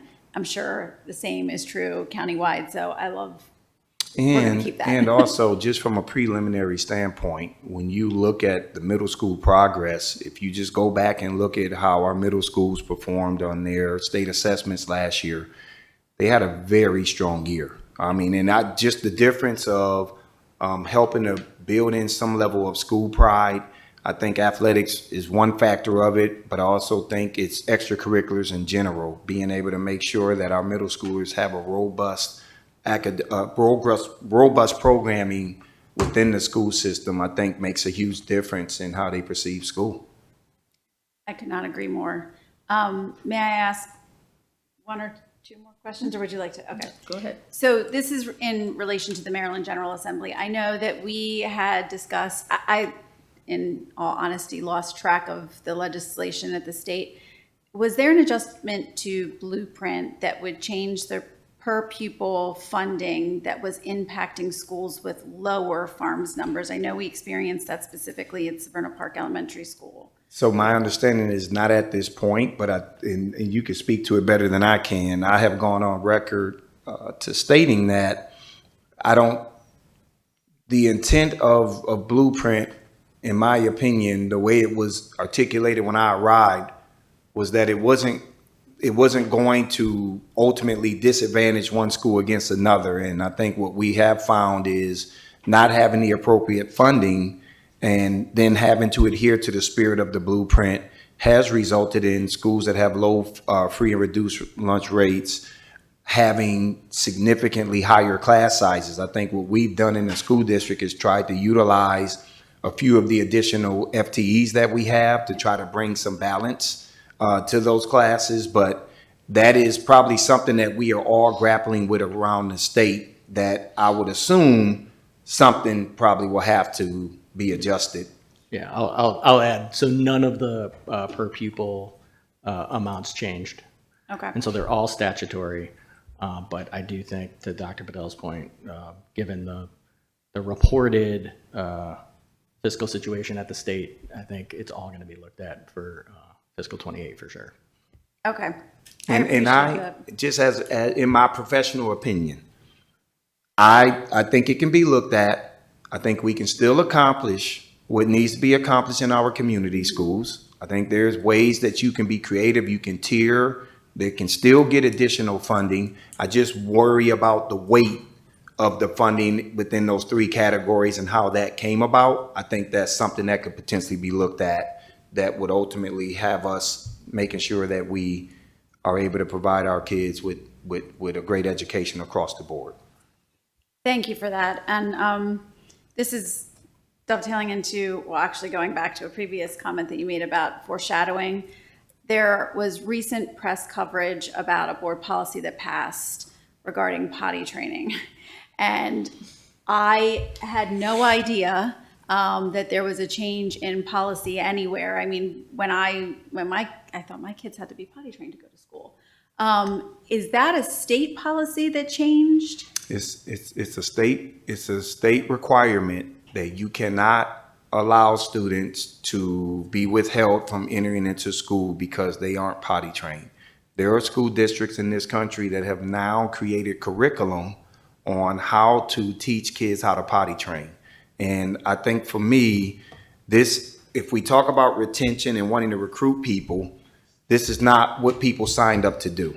So when those 47 comments came in, I made it very clear that I absolutely agree with every single one of those comments, that it shouldn't be the burden. If you're not a kid that has an IEP, if you have an IEP, a 504 that requires it, we get that. But we have to, as a community, there has to be some accountability that by the time our kids get to our schools at the age of 4 or 5, that they're potty trained. And that is a responsibility, in my opinion, that, we as parents have to do. I couldn't agree with you more. I understand that the school system's hands are tied. When I mentioned foreshadowing, I can see a request for additional positions or salary increases down the road, because this is not something that educators get into the educating profession to do when they think of education. So next Maryland General Assembly session, if this is something that you want to tackle to change at the state level, let me know. I'd be happy to show up and testify. Thank you. So I will tell you that it's not only stressful, I've probably received more calls since it's been passed than since I've been on the board. But I do want to say, for the record, that is not new. It's new with the fact that they did non-IEP students. And so we are going to push for legislation next year that it gives them incentive, because it is not fair to the ones that have to do it. And it also interrupts the whole classroom as a process of it. But we do have a good plan that I think that our staff has put together on how we can partner with the parents to make sure that the full burden is not on the teacher and not on the classroom in itself. And I do clarify, just for the public, that the main, a large intent of this policy is to protect our employees. That's correct. So that they, if they are required to do this, we need to make sure they're protected as they have to touch children. That's correct. I mean, and we wanted to also make sure that there are guardrails in there that just ultimately formalizes what we've already been doing. I mean, this is like our board president stated, it's not something new. It's just that now it has to be memorialized in writing, and I think that has created a lot of frustration, and rightfully so. Ms. Ledbetter. Thank you, Madam Chair. I will no longer be in office next year, obviously, but I do second for that legislation at the state level. I'll be a private citizen, but give me a ring. I'm happy to advocate as a private citizen at that time. But I'm going to start with a kind of I have a list of questions here. Some are more specific, but this one's a little bit more high level. You mentioned essentially the demographic cliff and the declining enrollment that is affecting this year. Could you talk about the long-term impacts potentially looking into future years as that cliff continues? I mean, it's just going to continue to drop. How does that affect the future funding on the operating side? And foreshadowing, I will be asking the same question on the capital side. If it's easier for you to answer both at once, I'll leave that to your discretion, how you'd like to break that out. Yeah, sure. And I'll start on the operating side, and then Dr. Heiser can chime in. So there's obviously a lot of things that go into our enrollment and our enrollment projections, birth rates, new housing, existing housing turnover, immigration, a lot of factors. But overall, I mean, our state funding formulas are driven by the number of students enrolled in September 30th. And I would say pre-pandemic, we were increasing roughly about 1,000 students a year. And then since 1920 school year, we've kind of been going up and down to the, so like last year we went up over 1,000 students and now we're back, back down 700. And so we're roughly about, like I said, it's small decrease, but roughly flat from where we were in the 1920 school year. But that growth is, especially on the state revenue side, critical. And, depending and it really, minimum county funding is also dependent on enrollment as well. Obviously, this county executive has exceeded maintenance of effort significantly for the past 8 years. But it is if we continue to see a decline, it is something that we're going to have to grapple with, both from a facility use, which Dr. Heiser can talk about, as well as a workforce use. Now, I will say part of the slide I want to show you, is while we're having a slight decline in the number of overall students, they're coming with increased needs. More students with IEPs, more students requiring English language services, free and reduced price meal percentage that went from 25% to over 40% in a very short period of time. And so I think a lot of times, especially you look at nationally, you see these charts that say, enrollment's down, but FTEs are up or spending's up. And a lot of that has to do with the type of student that's now entering our buildings and the needs that they have, that they require in order to be successful. Thank you, Ms. Ledbetter. So on the capital side, you're seeing the similar trend, and that being that there's less state support from the IAC as it relates to major capital projects. That impacts us students greatly. Obviously, the average lifespan of our buildings is roughly 30 years. I think our last master plan, as you all have witnessed, we've been really, really good stewards of the money in terms of building really, really great new schools. And so there's going to be a slowdown. There's certainly going to be a slowdown. You see that in our capital budget, and I'll touch on that a little bit in terms of preparing for feasibility and design studies and what's in the pipeline and getting those ready, and you see a slowdown. And so, therefore, less support from the state and more pressure on local. Thank you. Thank you. Madam Chair, may I continue? Going to completely non-sequitur to a completely different lane. The slide showing the AP honor roll schools. It's amazing to see what, it's really so much credit, I think, goes to the faculty at those schools. And I'm sure it's a variety of things that goes into it. I'm just curious, is there a standard way or a procedure in place where there are best practices shared? So if, for example, something really fantastic is happening at Crofton, is there a method in place so that they can be sharing this with the other high schools to spread the wealth of this is what works better? Yeah, absolutely. I mean, we do monthly principal meetings, and that's an opportunity for colleagues to share best practices with each other.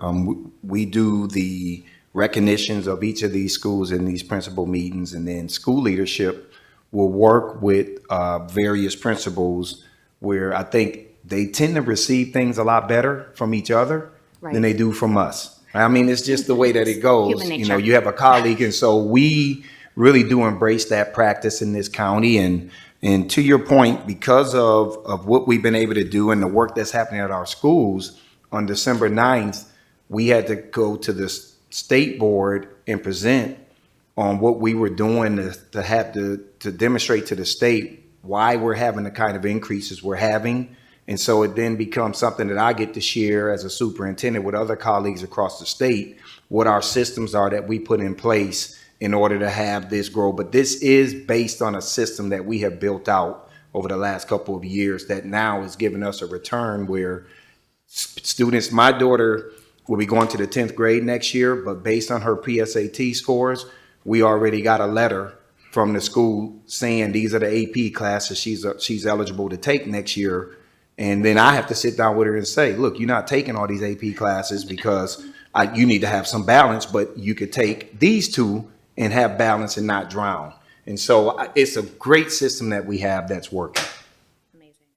Madam Chair, one more, and then it's somewhat related. If you could go, I think it's back one more slide where it has the magnet. Yes.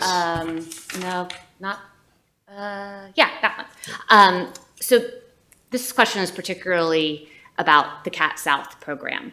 I noticed going through the budget that one of the things that was not funded by the administration was $25,000 for the greenhouse at Southern High School, which obviously that greenhouse supports this CAT South magnet program, the ag program.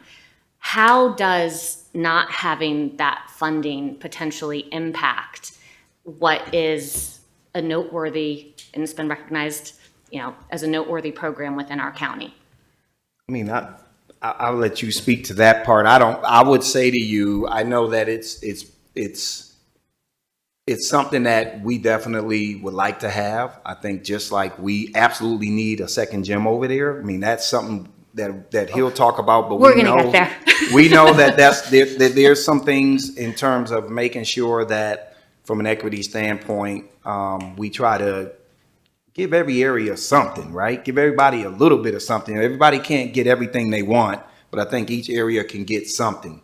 And I think this is one of those examples where we definitely don't want that to ultimately be harmful to what we're doing over at CAT South. I can't really speak to how much CAT South uses it at this point, and that's why I'm, I mean, nothing really to add to what Dr. Bedell said. I mean, this would have been an enhancement. So it's essentially status quo for another year unless that funding is identified. And my understanding from some of the folks involved with the program that there's certain parts of the greenhouse that are currently inoperable. Correct. So without this funding, it can't be fixed and it remains inoperable. Correct. Right. Thank you.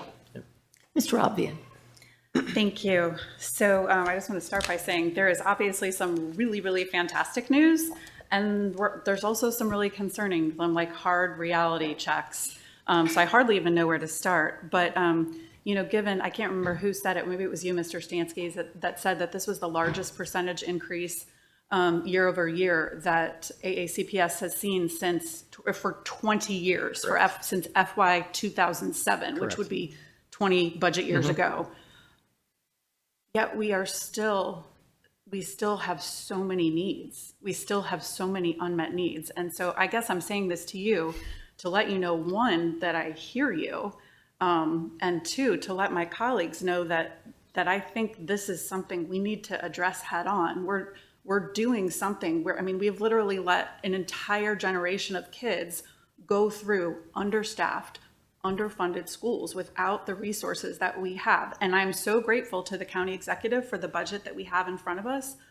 But the number of positions that we're not funding, for every single one of those positions that we're not funding, is a kid that's not getting the attention. It's teachers being stretched too thin.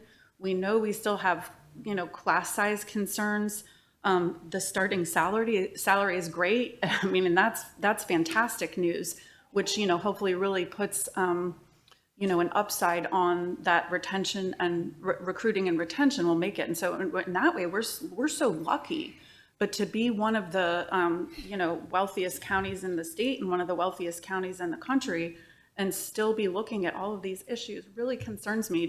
I guess I'm speaking broadly about public education, but also in our own county, that what are we doing? We're even in our strong years, even in our 1 and 2 decades budgets, we're still stretched thin. And so to me, this means we need to start fundamentally changing the way we think about funding our public schools and public education. To me, this is a prolonged issue that we just can't let to persist. So I will also be stepping back into the role of citizen, but I will definitely not be quiet. That's never been my forte. I just want to give a specific shout out to Meade High School, even though it's not in my district. Over the course of the past school year, a lot of the schools have like government day where they have government officials. And I cannot tell you, those young people at Meade High School were on point. They had so many questions. And that was after seeing, I was just blown away by the level of engagement of the students there. And it was good at other places too, but they were they were next level. So whatever's going on at Meade, that's just kudos to everyone that's making the stuff there happen. I feel like I've talked and I haven't actually asked any questions, but I do have questions. Of all the things, and I guess this is always a hard one, of all the things that we haven't, that aren't funded, what would be your biggest priorities? What would it be those school-based positions? I mean, and I realize I just literally put words in your mouth. So I would say it's a couple. Anytime you have the kind of increases that we've had with special education, I'm going to always advocate for more support to help meet the needs of students that have these IEPs, and to try to give them as level of a playing field as we could possibly give them. So to me, that's going to be critical. ELL, I had a student ask me the other day when I was at a school, speaking to kids that are in our education program that want to become future educators. Dr. Bedell, I don't generally hear a whole lot that you guys are doing for ELL staff. And I said, well, you know, we requested in our budget, and it is one of those areas that we've not really been able to keep up with the type of growth. Now, granted, last year we had that decline in enrollment. So, and we saw that probably a good percentage of that was ELL students. So I don't know whether there will be a balance within the student to teacher ratio as we continue to monitor enrollment.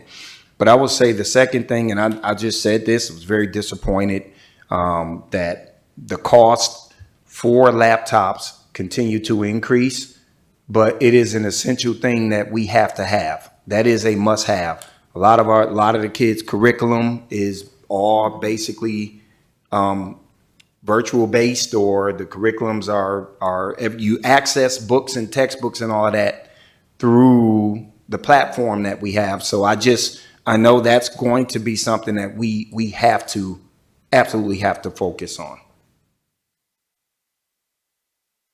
Go ask a couple more.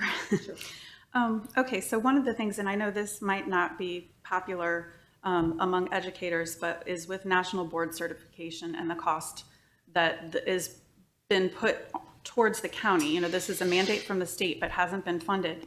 And I'm curious, I realize that, you know, teacher to teacher data can be really tricky because there's so many variables. You know, there's the variable of what, you know, what the young people that you're teaching are bringing from even before they step in the building. You know, there's so many factors outside of school. Then there's, you know, the level of difficulty of the classes. There's the level of experience of the teacher that has nothing to do with national board certification. But is there any push to collect data at the state level? Because this was a massive investment. And I know that one of the pillars of the blueprint was accountability. And that's one area where I don't know that I've heard a whole lot in terms of like, we're making this huge investment and we're putting this huge investment on the counties. But is there any follow to see, you know, does the data support this massive investment, or would, you know? That's a great question.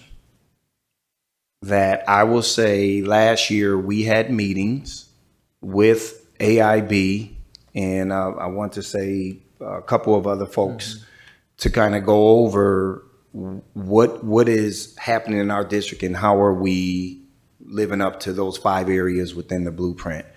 And one of them was on, we did share some data around the national board certified teachers who have gone into community schools.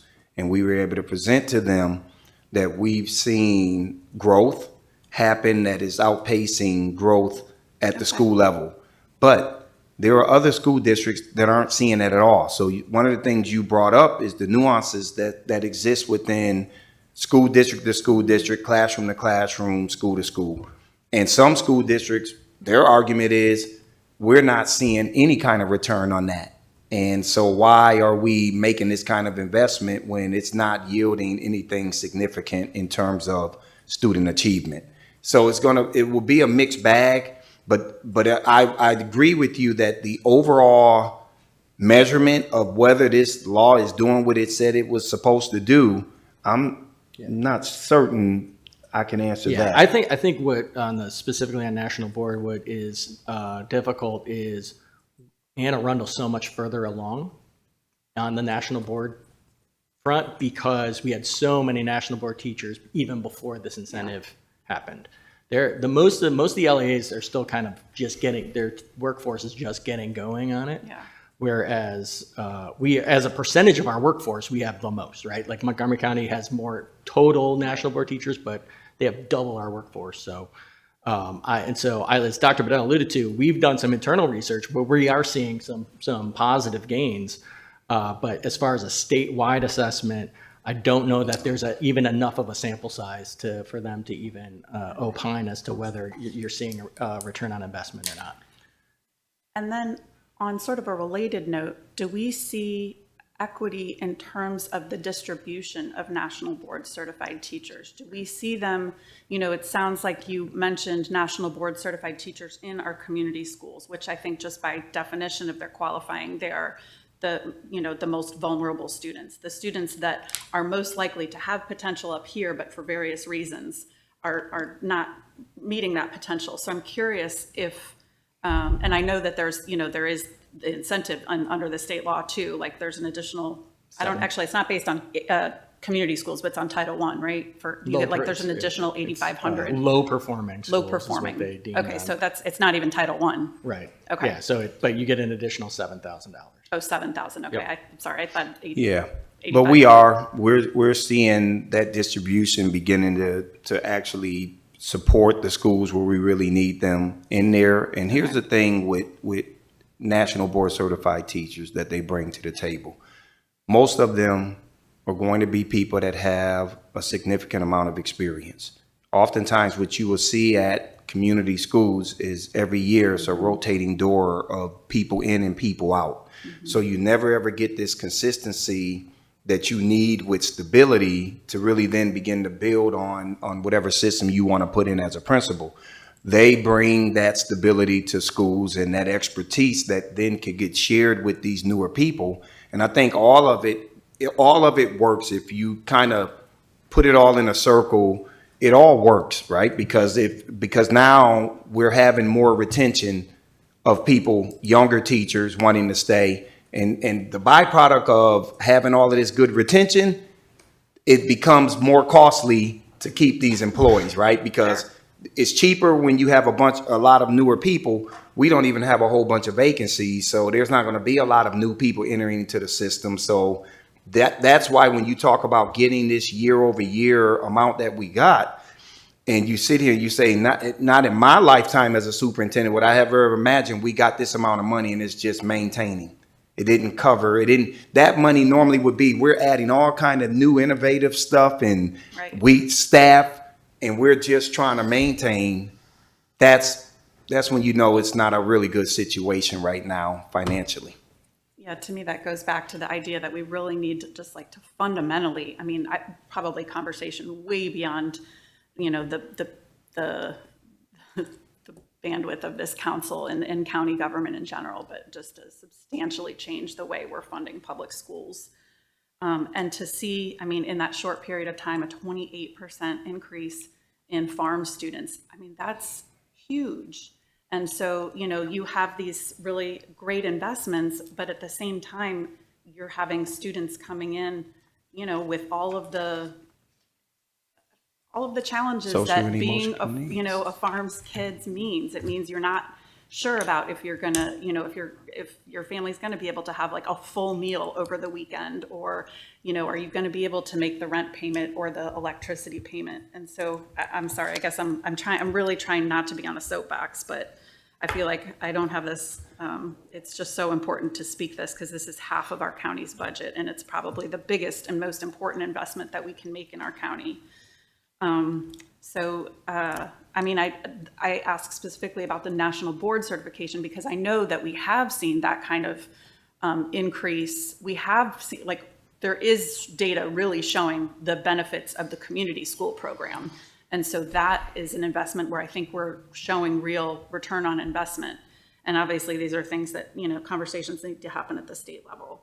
But I'll leave it with this because I know my colleagues have questions, but and I know that, I've already talked to some of you about this, but the potty training actually wasn't even what I was thinking, but to have that on top of a lot of the violence issues that we're seeing in early elementary grades, is super, super concerning. And that, to me, is going to pose a, a significant challenge where, holding teachers to stay in those early grades and having that kind of continuity. So I'm going to be fighting, and I hope my colleagues will fight along with me to get some more of these things funded. I'm just going to say it out loud. If, I know that the county executive was able to bring the property tax rate down a tiny bit. But I would say, let's just leave it where it was and use that to make some of these investments that we're short on. So I hope some of my colleagues will consider that, because we have great news, but we also have like some serious challenges that are growing, that are just not, the Chromebooks by themselves, all of this. So that's to you, I'm fighting for you, and to my colleagues, I hope you will fight along with me. I just want to say, I check out that National Board Certified list every year, and I keep an eye out for some of our neediest schools, and it's been so impressive the last couple of years to see some of these schools that traditionally we haven't thought of that are really creating cohorts and bringing each other around. I'm going to give a particular shout out to Glen Burnie High School, which has just been knocking it out of the park the past couple of years, and you can tell that they have groups working together to get through the national board process. And I think that lifts up everybody to have that. Ms. Pickard. Well, go Gophers, right? That's right. Mr. Stansky, Yes, if ma'am. you could walk this body through the healthcare fund backwards and forwards and share some of your concerns about how we are able to,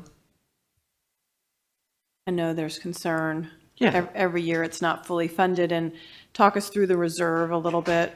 Sure.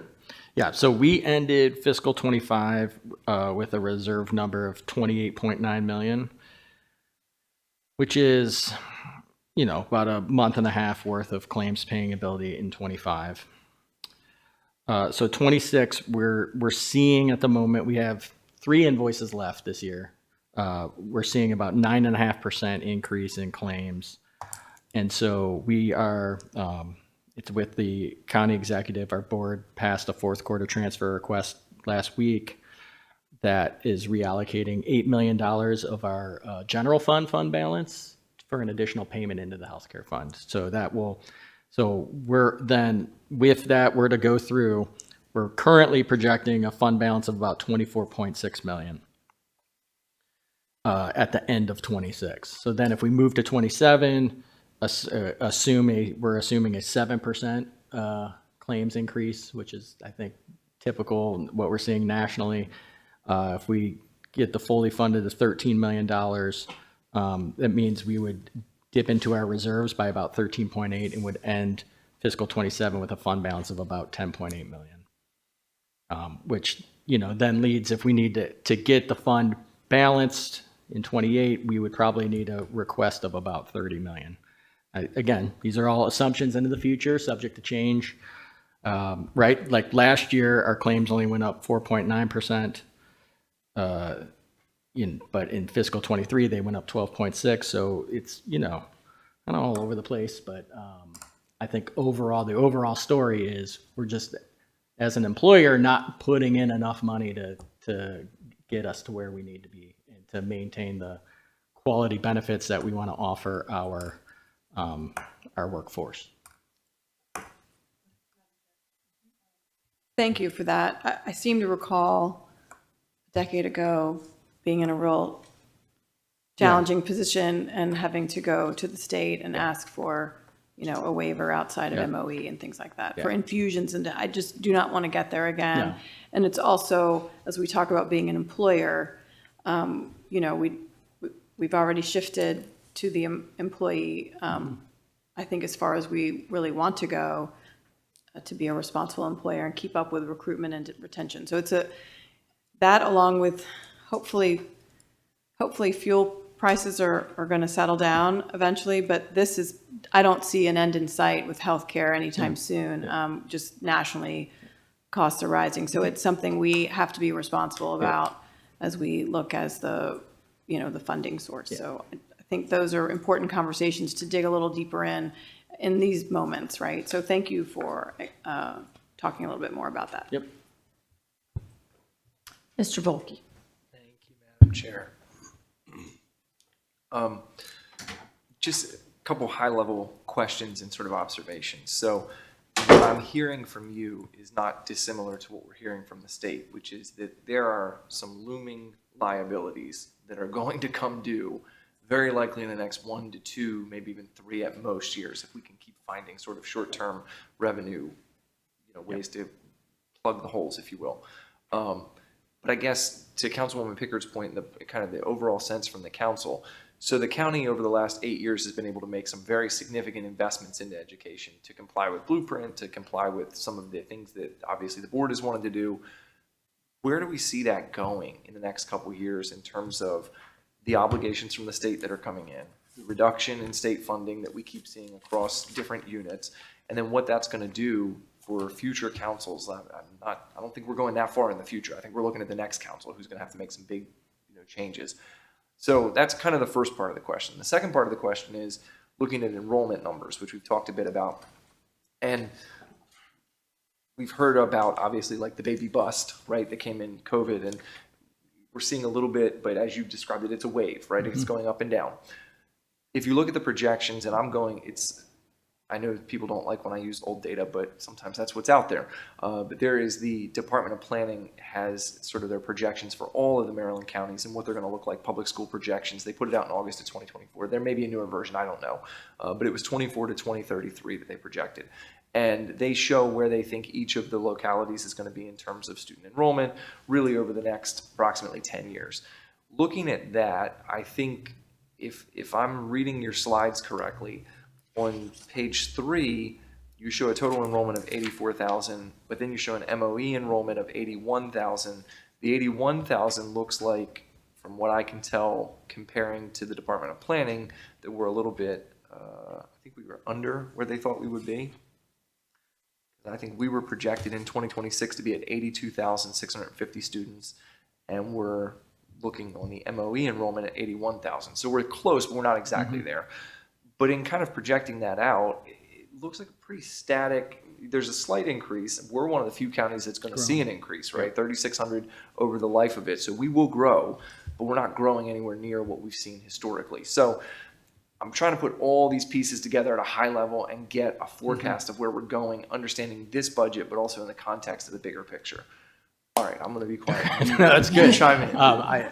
It's a recurring theme that I've been echoing with Dr. Bedell and the team and the board, which is a sustainability challenge. Yeah. And that's what you're getting at. It Yeah. is a sustainability challenge.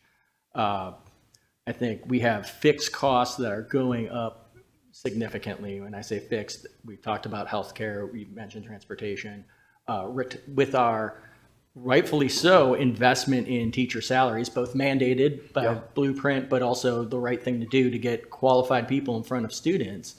Those come at other costs, i.e. retirement, right? I don't think when Blueprint passed that whoever did the pension analysis really forecasted what was really going to happen, because we are seeing 15, 16, 17% increases in our pension obligation.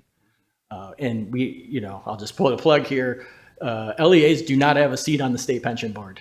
So they make decisions on investments, they make decisions on contribution rates, and they just tell us what it is.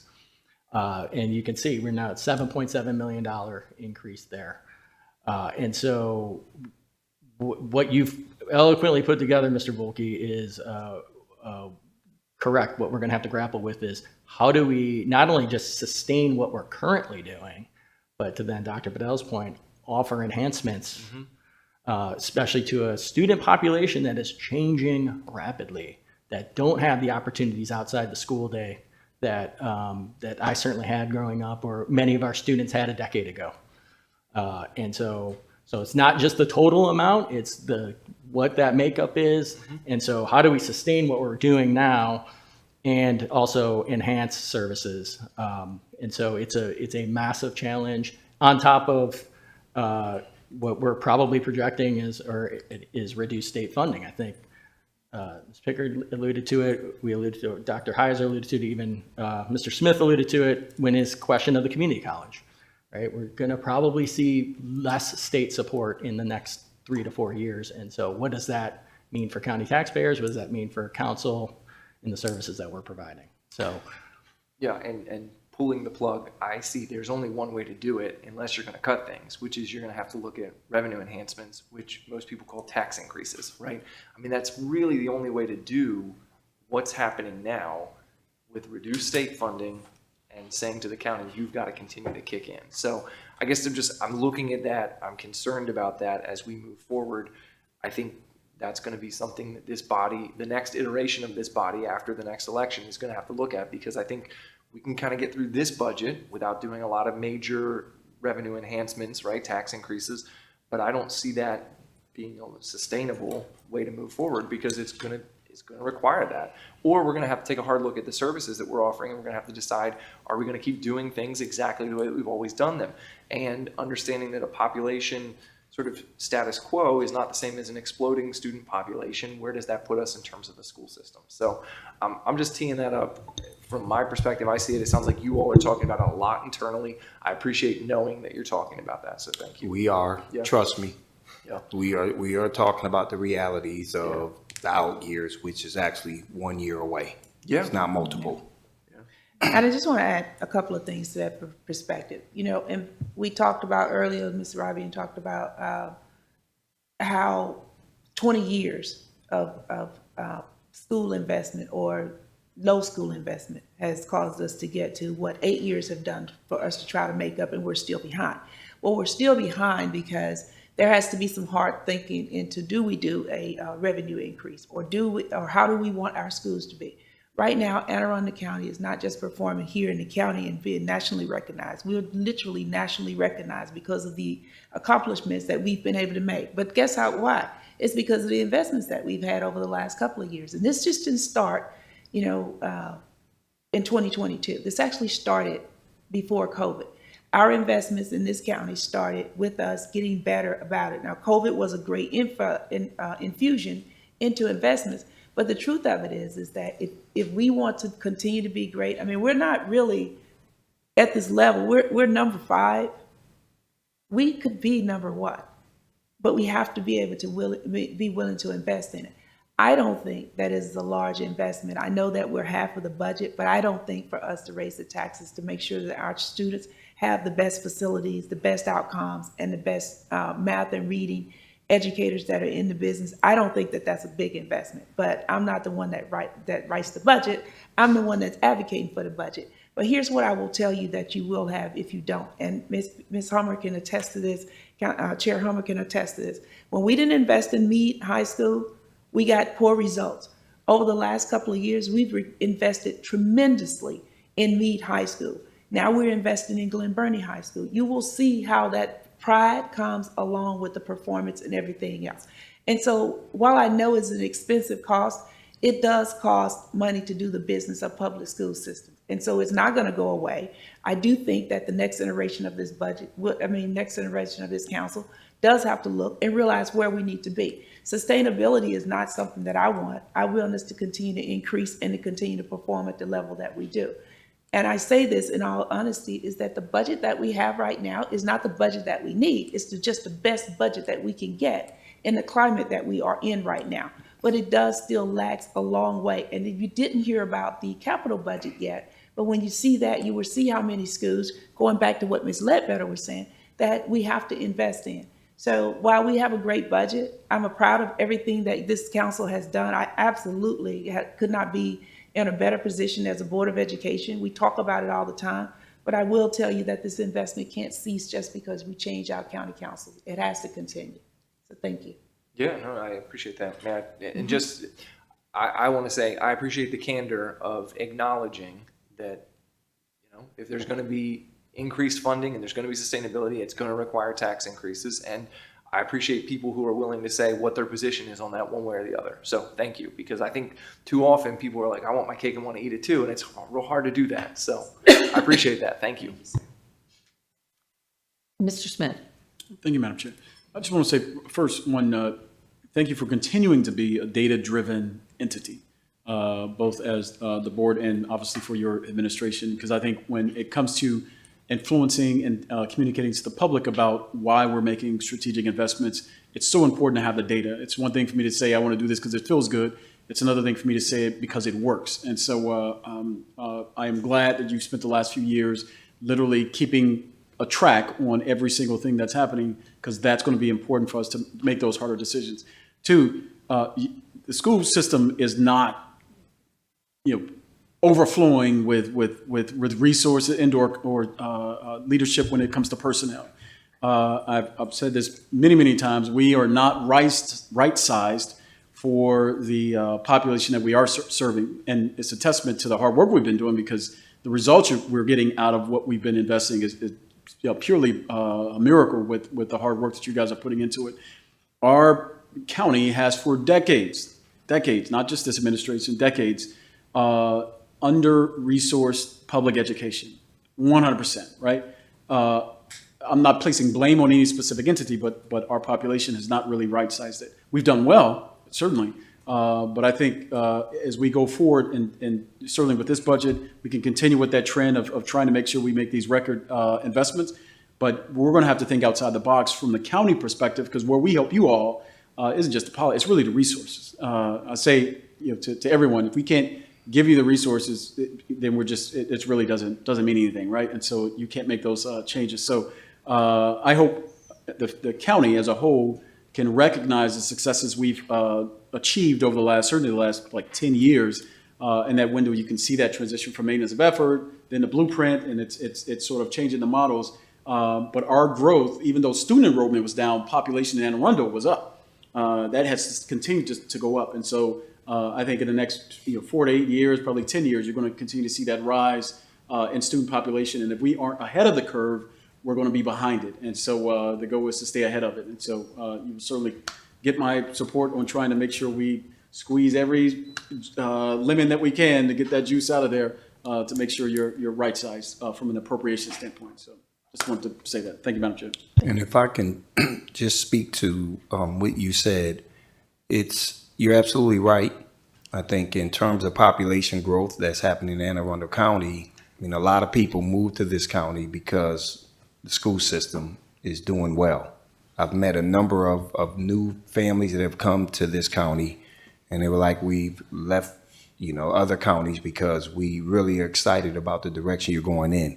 These investments, as I've said earlier, into our school system only benefits the future of Anne Arundel County. We have a strong school district, and what I know about a lot of people who come out of this school district, they tend to come back to this county to start their families and live here. A lot of our educators, they come back knowing that this is where they want to raise their families. And so these resources really absolutely will continue to benefit. As long as we continue to perform, I think we'll have a good product that will make people want to move to Anne Arundel County. Ms. Ledbetter. Thank you, Madam Chair. This is a very quick follow-up to Ms. Pickard's question about the healthcare. Is there that 7% increase in the claims? Are there a hypothesis why there are increases? Do we know a reason behind that? Inflationary healthcare costs. We cover between active employees, retirees, and dependents 34,000 lives now.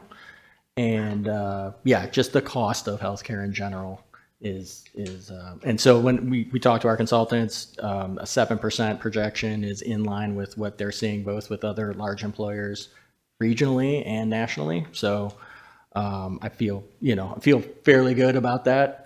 If it comes in lower, that's amazing. But we're seeing 9.5%. And again, it's really just the cost of healthcare in general. I thought that would be your answer, but I didn't. This is a huge expense, so I didn't want to make any assumptions on that. Thank you for putting it on the record. Ms. Pickard. Thank you, Madam Chair. Following up on some of the data-driven decisions that are coming down the pike, I wanted to, back in 2019, the county and the school system and economic development partnered on a student yield study, which to me is something we need to be looking at, not just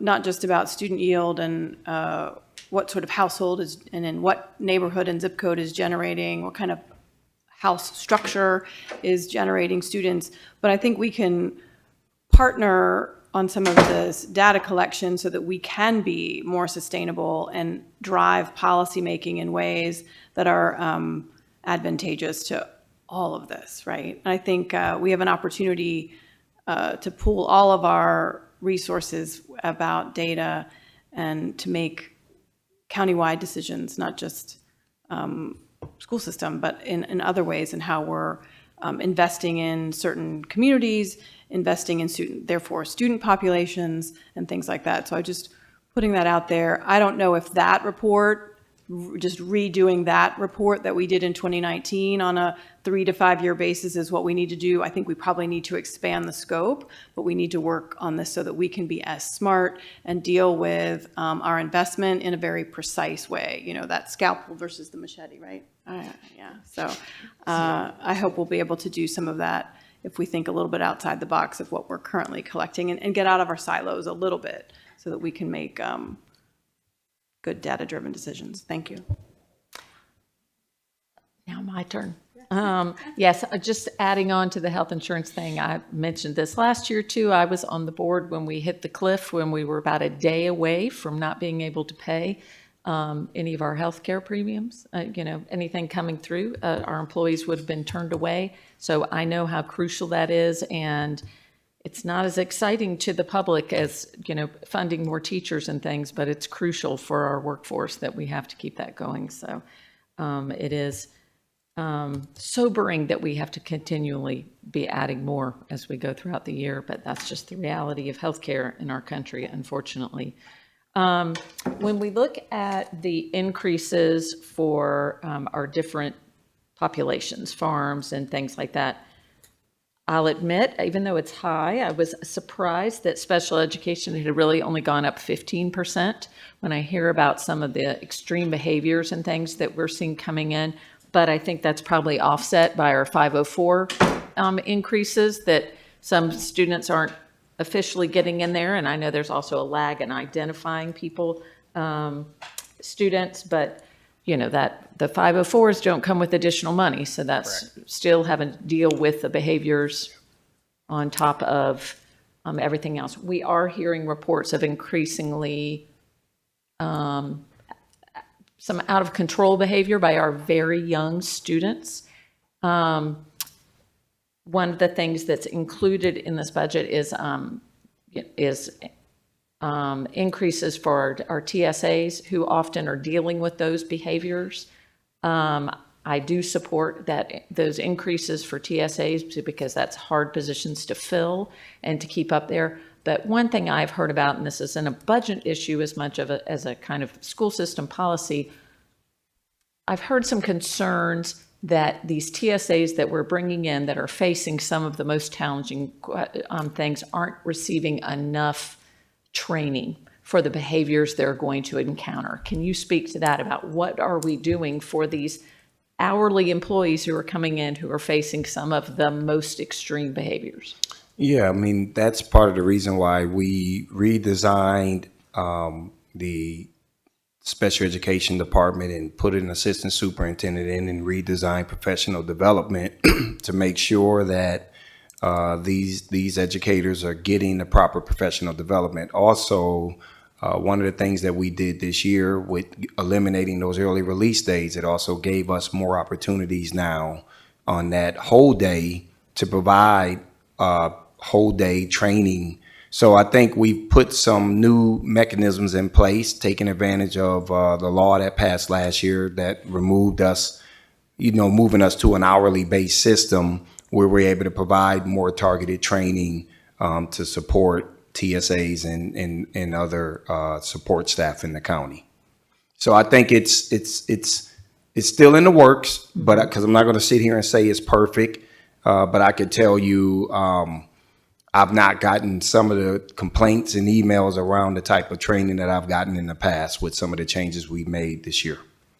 And I think that combined with a higher pay would be huge factors in retaining and keeping people. One of the items you had in there was that switching at our special centers, was that switching TSAs to paraeducators?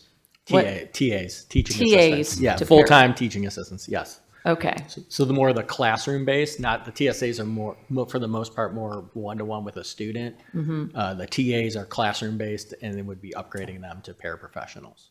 okay. So I didn't realize there was like a different step. So there's TSAs, TAs, paraeducators. Correct. Yeah. Okay, and so at the special schools, they have been upgraded, the special centers. They have already been upgraded. We are now moving to the regional site, like the regional programs that we have Okay. throughout the county. Yep. Okay. Yes, there was a big drop in our Tier 1 pre-K. That was a little surprising, but that makes sense when you think about that these would be our COVID babies. Demographically, do we think that's going to, because I haven't looked at the birth rates, do we think that will go back up, or are we looking at no? Yeah. Not for the Tier 1. Yeah. But- I think we're probably going to stay right where we are for a little Okay. while. Yep. But we're still maintaining our overall numbers for pre-K, just not the Tier 1 The way we do ones. is we open them up for Tier 1 first. Once we've exhausted that, then we open to Tier 2 and 3 after that. And just so the public knows, to make sure that we only receive state funding for Tier 1 pre-K students, even though we are required to be opening it up and serving as many students as possible.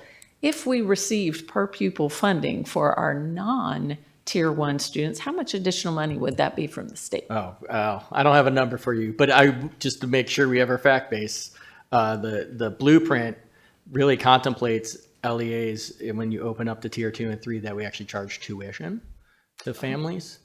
No LEA has taken that on just yet, but it is something we talk about annually as we're looking for ways to enhance funding. It's this has been a shortcoming of the state for a very long time, that we've started adding in pre-K, but the state gives us no funding for those students. And so when we look at that maintenance of effort enrollment and total enrollment, that gap you see is that we are educating a bunch of little people who need educating for free. And it also, just from another data point, that those younger kids, they hurt us on chronic absenteeism.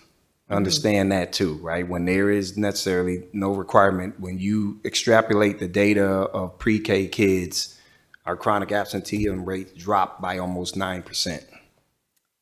Interesting. Yeah, I'll share a story from back many years ago when my brother was in pre-K, that at the conference, they were like, when he starts school, you can't just keep him home to hang out with mom for the day. So it is, when they're littler, they're sick more often, or it's not as committed to having them there all day. So that's huge, because that is something we get dinged on as a county for chronic absenteeism. But good news, the state, I think, is now looking at running, because they have a chronic absenteeism data dashboard now at MSDE. And we argued with them that, the data is kind of misleading. I mean, if you go and you start looking at kindergarten through 12 and you take out the pre-K, our data looks significantly different. And I think they are now beginning to recognize that. But our chronic absenteeism data was all inclusive, if I'm not mistaken, in the past. So, that's fascinating. That's really interesting. No, that's definitely a breakdown we want to have. Food service, we've, I think this is 10th year in a row, y'all haven't raised any fees on food, which is wonderful. Have we ever, with everything else, I know this isn't a priority, but have we ever looked at offering universal free meals for the school system and what that would cost? We have not personally. There's been legislation last 2 years looking at that, but other than having a hearing, I don't think has gone anywhere just because of the fiscal note. But we have not, as an LEA, looked at that. Okay, and we do have, so we haven't raised the fee on that, and the food service fund is self-sustaining to an extent, but we do. It's the healthiest of all of our funds. It's Believe what? it or not, it's the healthiest. It's the healthiest of all of our funds. They do a great job over there. But we do have I think every school has a deficit of the school meals. So how big is that deficit of schools overall? Do we have an idea? I saw the list. Yeah, it's I think over a little bit over close to 400,000. I saw the list on Thursday. 400,000 Collectively. collectively, Right, with all of the schools. but 400,000 Dollars. of meals that, but we don't turn a student away if they can't pay, but that's, to have that. So that's, but the fund is healthy enough to cover that? Well, or- no, so. No. Yeah. No. Well, it is, no, so actually it is, but federal law does not allow you to use the food service fund to cover that because they are then assuming you're using federal money to cover it. So we do two options. One is if the school activity fund is healthy enough at the end of the year at the school, we make a transfer into the food service fund from there. If the student activity fund is not healthy enough, then it's a general fund. So in the fourth quarter that you will be voting on, I think we're looking to move 250,000 out of the general fund into food service to cover those debts. We do have private donations that do cover it, but again, they'll cover a specific school, and then the next day that the debt starts accumulating again. Dr. Heiser's team sends out robocalls daily, the minute every day. If you are missing a payment, you get a call. So can you imagine then starting to try to charge tuition for early childhood, and we can't even collect money on food services for kids eating? So, I mean, it's a logistical nightmare that I think school districts will have to grapple with. No, I agree. And if, I do believe that some of our schools, we think of some schools as ones that may have significant deficits in their food funding, but actually some of the largest deficits are some of our wealthiest schools. Am I correct in saying that? Yes, ma'am. Yeah, okay. Yes, ma'am. So, just want to throw that out there.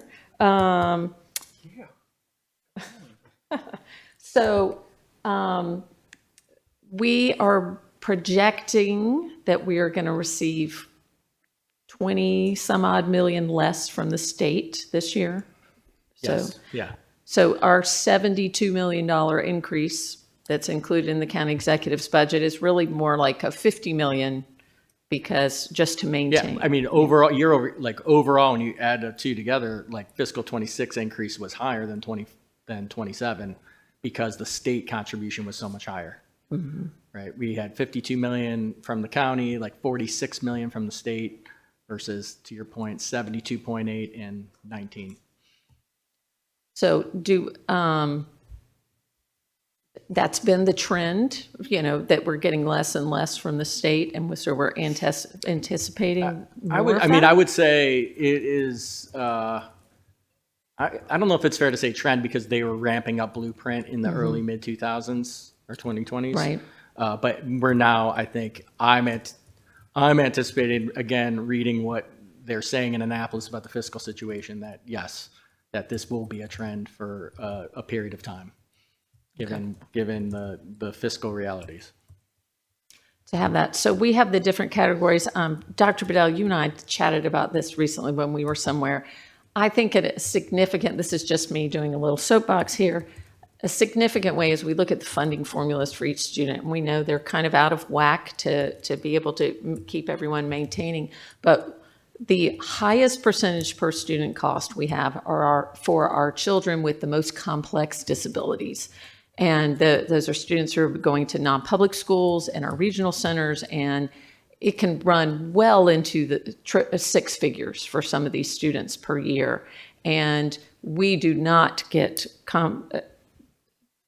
appropriate compensation from the state to educate some of those students. I would feel that formula is not high enough, and that is certainly an area where the state could help us significantly in investments to help cover some of our most complex children, so that frees up more for us on the county level for other students. And those numbers vary because depending on the location of a school district, and the burden is different from school district to school district. So if you have a large percent or a larger share of students that have to be outsourced, it takes a huge hit on your budget to make sure that those students are getting the proper education. And you're absolutely right. It's a common funding that comes from the state that is uniform for everybody. Yeah, the summer, couple of things. So, right, Dr. Bell alluded to this. We get an average, we get one per pupil for a student with an IEP, regardless if they need speech therapy once a week or if they need intensive medical services. It's the same dollar amount. So that's obviously a challenge. State law is requiring MSD to do a study to look at differentiated funding based on IEP disability type. And so they're conducting that study. I believe it's due December of 26. And so hopefully that could possibly lead to some legislation to help us with that. Again, in the overall fiscal picture, probably a challenge though, but point well taken. That is, I mean, in the whole discussion with the blueprint, going back to pre-K funding as well as this, these were all things that were discussed during the formation of the blueprint. And as a former special education teacher, it doesn't make sense that we have the same funding formula for a child who gets speech one day a week as more intensive to really meet the needs for that, to have that. I know, Ms. Rodby, you wanted to chime in on something about that. You can real quick. I'm still going. Yeah, I don't want to interrupt your train, but I just wanted to add, because we also know that federal funding for students with disabilities has never been fulfilled. We've never gotten federal funding for the laws that Congress passed. Yes. And same at the state. We're pointing fingers at the state, but the federal government Sure. shares, responsibility for unfunded mandates here that are important mandates, but unfunded. Right. It's kind of, yes, that's, I don't think people understand how much it can cost to educate, and we want to educate them. Our doors are open for every student, no matter what, but there are, some students are much more expensive to educate and in the appropriate manner than others. So part of the state figure says $1 million for a high acuity student pilot program, but that's not in your budget. No. What is that? I don't know. Yeah, that's a great question. I mean, so it showed up in the budget bill. Huh. We're not sure who put the amendment in, what it's specifically for. We did reach out to MSD last week to begin the conversations, but all it is that one sentence that says $1 million for Anne Arundel County Public Schools to run a pilot program for high acuity students. It's medically fragile students, but it is not in. It'll be restricted. It's in the restricted line item, so it won't be in our day to day. But we need to get the rules of the road on the grant funding from MSDE, and then we'll put together a plan to pilot something. And I'm just wondering if we'll figure this out, because I can't articulate, but you all know we're doing that school within a school model where we're moving students over to Severn Run, where they'll have a wing to have a much more inclusive experience. And these are students that normally would stay in our centers from 3 until 21. Right. I think starting with 16-year-olds, we will be moving them into high school to give them a much more inclusive experience. So I'm just wondering, and that will be the first of its kind in this state. So I need to look and see if that has anything to do with that particular initiative. Okay. So, yeah, I'm just wondering, not sure what that is either. Okay. Y'all have a $32 million increase in fixed charges. Is that primarily the self-insurance fund? It's healthcare and retirement. And that's all the self-insurance? Okay. Yep. Just wanting to make sure that was it. All right. Mr. Volke. Thank you, Madam Chair. I just want to give some thoughts. I don't know whether I'll be on this body a year from now or not, because the voters are going to tell us that in November, right? But if I am, and if these discussions are coming back up about pre-K tuition, I'm going to strongly encourage you to look at that, because as somebody who has just been paying pre-K tuition for a child, who knows how expensive that is in the private sector, I would imagine that you all probably, for a lower cost than what is in the private sector, could do the same thing. just because you have economies of scale that are present. So I would suggest, I think that conversation should continue, right? I think that should be ongoing. And I will just push back on the notion that because it's hard, we shouldn't do it. Because I think that, unfortunately, that mentality does permeate sometimes. It's like, well, it's easier to just take from the pot than it is to have to go to these individual people. Hence the reason we got rid of all the fines for overdue library books. We did that a couple years ago. That was pretty expensive. Now there's no fines for that. Sounds like we're giving free lunch to anybody in the county. I mean, I'm not trying to be mean, but it sounds like if you're smart and if you know the game and you're well off, you might just say, well, I'm not going to send my kid with money because they'll give him a lunch anyway. And then Dr. Heiser's office calls and you ignore the call and it just builds up over time. But these people are smart. So, I mean, what I hear is we're giving free lunch to everybody in the county, right? And I hope that more people don't jump onto that bandwagon because I hope people have the decency to say, hey, we're not going to do that. But I'm also kind of shocked that we don't have an ability to do more about that. I don't want kids to go hungry. No one up here wants kids to go hungry. Don't misunderstand me. But I also am shocked if we talk about wealthy school districts and potentially people who have money who realize there's a game at play here and are playing the game. And then you got people who have less money, but who are being more diligent about it. And that's certainly putting more of a strap on their finances than it is on the well-off people, right? So like there's some perverse incentives going on here that I think need to be fixed. It gets to the bill that I just asked Ms. Beach to draft up, which deals with the lead pipe thing that we did months ago, where I was upset about the fact that we're not going after replacement costs for that. I just think it's all too easy for us to be like, well, you know, we don't have to go after people for individual things. We're just going to say, we'll go to the pot of money. We'll make the whole pay for it as opposed to the specific users. And I'm just giving you my thoughts of, I don't like that. So Well I stated. encourage you to keep at it. Please keep going. I don't like people who are gaming the system. So Well stated. thank you. Thank you. So I will add that that school lunch debt goes with you, and you will not be able to graduate until you pay that, right? Isn't that one of some of the fees? That's what used to happen back in the days. It doesn't happen anymore? Oh, I thought we had at least had that came through. So it's kind of, yeah, I remember that we all had to line up and pay for any missing textbooks and everything before we could get that diploma to come through. So, but yes, and it's kind of, yeah, so.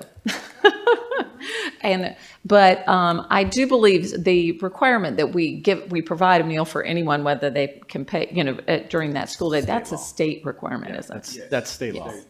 So that is not, but we also don't want to shame children that don't have money for food and that want to have lunch come. We used to just give the cheese sandwich, but that was very clear who didn't have money that day. So. Well, with all due respect, Councilman Volke, you can run for senator or the House and try to do something about it. There you go. I appreciate you. Ms. Ledbetter. I was just going to add, I do believe it's senior dues, I think, that is collected, and I can't remember the consequence for not paying your senior dues, but there is a consequence. I remember because I very quickly received the email and paid my seniors' dues, but maybe that's a model that could be looked at for those who are capable of paying to recoup those school lunch fees for those who can. So, and I will say, I will echo Mr. Volke that I do think that a scale for paying for pre-K, there's a lot of parents that would welcome the opportunity to have a bus that takes them to pre-K and pays for, that will probably be less than the private sector. So there is definitely a model there, I think, that we could have. Yes, sir. No, I was just going to say, yeah, that and daycare. I'm looking into that too. Yeah, for sure. So, Ms. Rodbian. Thank you. I think one advantage too, I mean, I'm just going to in a very small way, obviously, some of these services are so critical for child development that we're not going to ever, depriving a child is never going to be an option or should never be an option, but chasing folks that are able to pay, I think could be. And perhaps, you mentioned that we had very high attendance issues in the pre-K. I'm wondering if having, sort of skin in the game by paying even a small amount of tuition might help increase attendance issues. And last but not least, I believe I just heard my council colleague, Mr. Volke, say that the government could provide something at a lower cost than the private sector. Please note that for the record. I said what I said. That's, so, and I do want to highlight, you mentioned the program that's coming to Severn Run that can help move some of our non-public students back to the regular classroom. I know that's been a goal for a long time because every student that we can keep in-house and meet their needs literally can save us hundreds of thousands of dollars. And so when we talk about special education staffing, that's part of the investment. The more staffing we have, the more students we're able to serve in-house, and the cost savings, one student coming back into the school system can more than pay for a couple of positions as we bring that back. So that is worth the investment to come through. So, all right. Any other questions on the operating budget? Okay, we're going to stop just a moment. Everybody's going to stand up and stretch, and then we dive into the capital.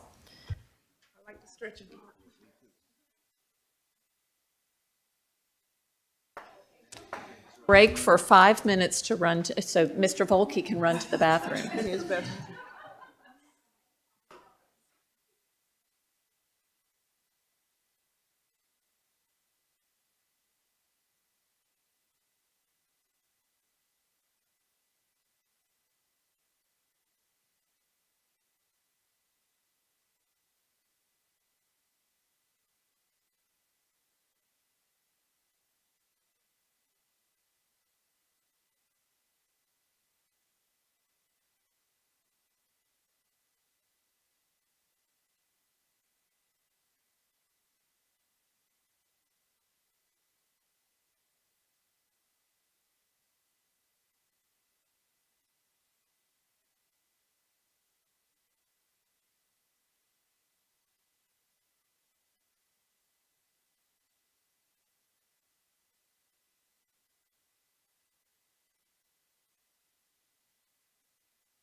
Okay, we're back, and now back to the Board of Education. Not Board of, yeah, I guess it is Board of Education. Back to your request for the capital budget. Go. All right, thank you. Thank you, Madam Chair.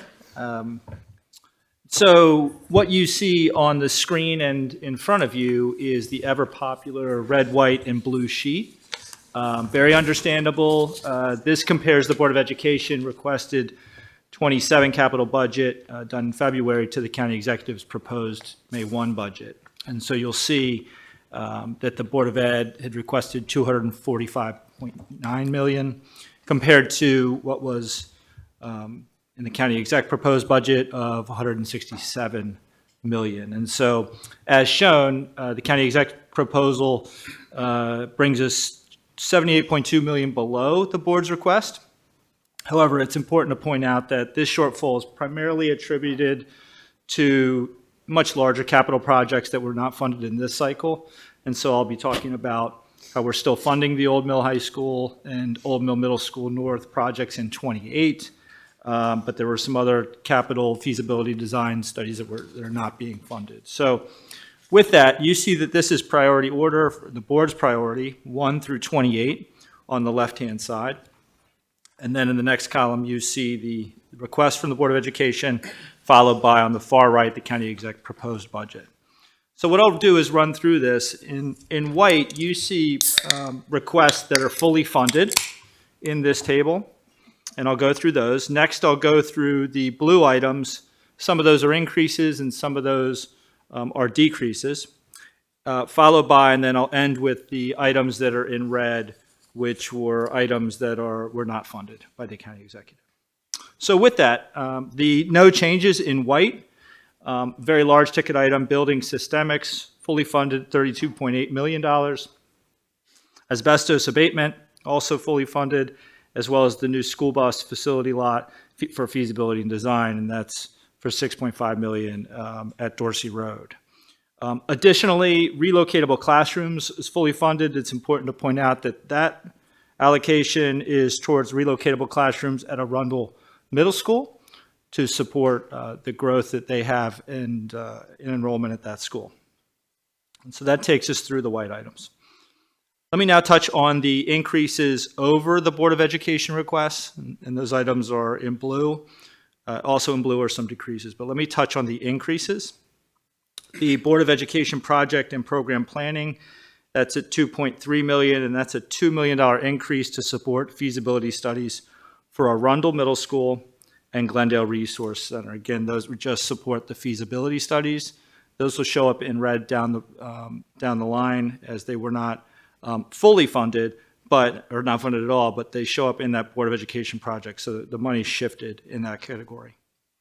Also an increase of upgrade various schools, and that's $1.475 million.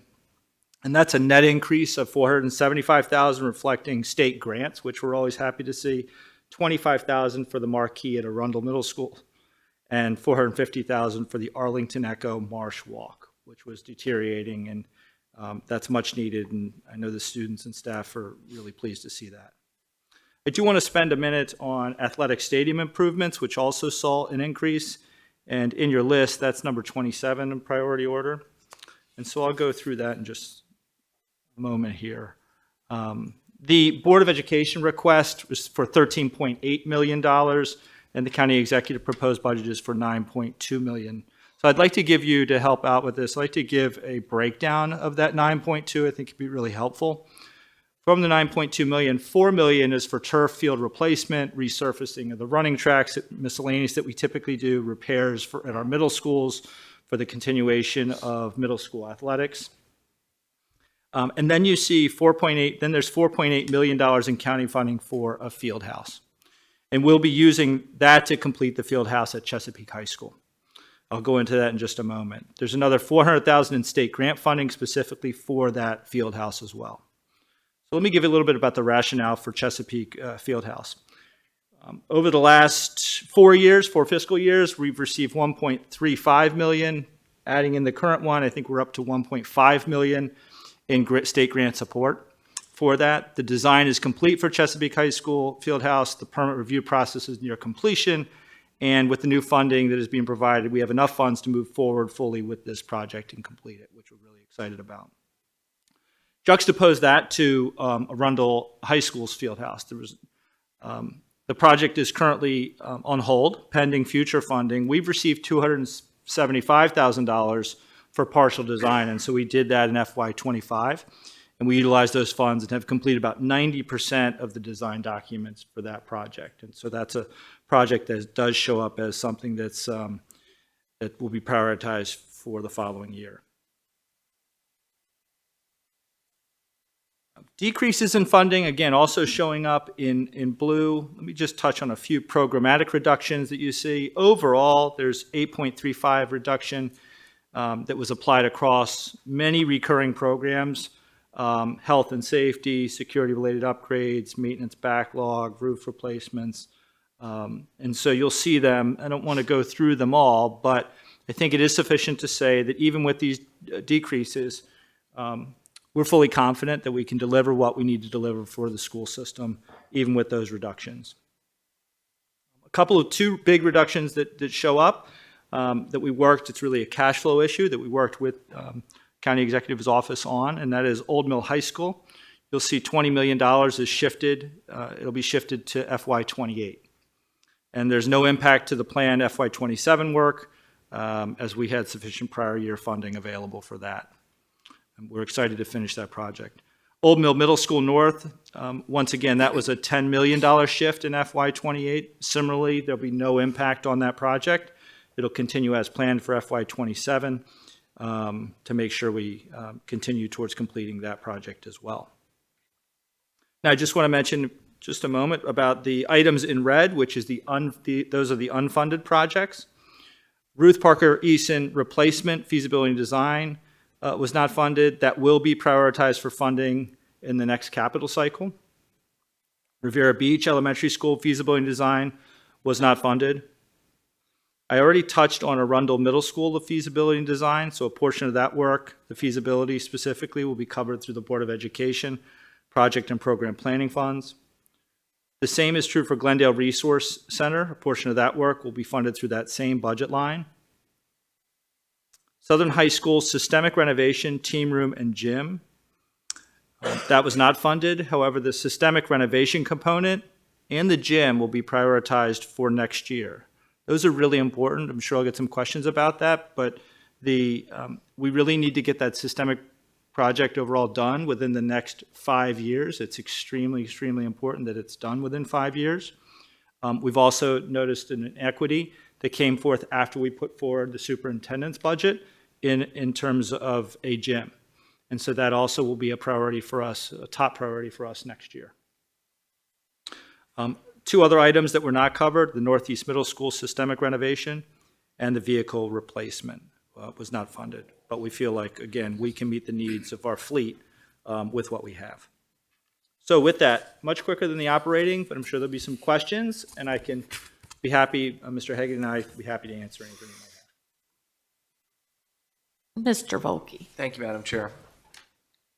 Dr. Heiser, just let's start with the easy one. I say easy. I'm thrilled about Chesapeake High School getting the field house, right? That's extremely important, something we heard a lot about in budget town halls. We heard some students who did some great advocacy for it.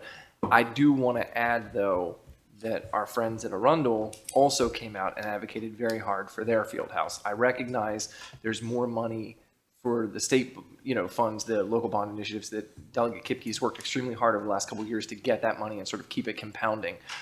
When we look at the cost, and you described it as the $4.8 million is for a field house, I'd heard the estimates for the field house for Chesapeake were just under $4 million, like 3.8, give or take, and Arundel was closer to 4.8. Those were the rough numbers that I heard. So I guess what I'm trying to understand is if we already have 1.5 in state money and we have 4.8 set aside, I don't think we need all of that. What's the possibility that we can sort of work both of these together? Because I dislike the idea of sort of putting these two schools and pitting them against each other for resources. I don't think that's fair to the students, and I prefer to see a way we can work forward together. Yeah, we certainly, I'll let Mr. Hagan chime in here as well. We know that for Arundel, it's going to cost roughly $5 million or so to do. And we just talked about how can we work towards getting the design done of that. Yeah. We don't have the full amount, obviously, to get that project completed. Okay. Anything to add? No, I think it's exactly right. So our plan is to bid the Chesapeake Fieldhouse in the next few months, and that'll tell us the true picture of what that cost will be. Okay. Once we have that, both field houses are similar, so that should give us a pretty good cost of what Arundel will be. Gotcha. And certainly, if there's funds left over, if this comes in under budget, I would say there's a very good possibility we could finish the design for Arundel and get that teed up and permitted and ready for when the next funding cycle comes for construction. Okay. To the extent that we were able to find funding sources elsewhere, to be able to add to the athletic improvements category of the budget, if we did that, what is the ability to move forward with Arundel on a more accelerated timeline? And I know I'm kind of asking these questions for my colleague, but I know she'll ask them too, so just curious. Yeah, let's not ask him again. All right, do it. There we go. Go ahead. So if I understand your question is we get you more if money, you could get us more money, could we make the project happen faster? Bingo. Absolutely correct. Okay, Yes. got we it, could. cool. And so if we found a couple $1 million extra in the capital budget and we're able to put it into this category, that would be something that would allow that field house to move forward quicker. Maybe even on the same timeline.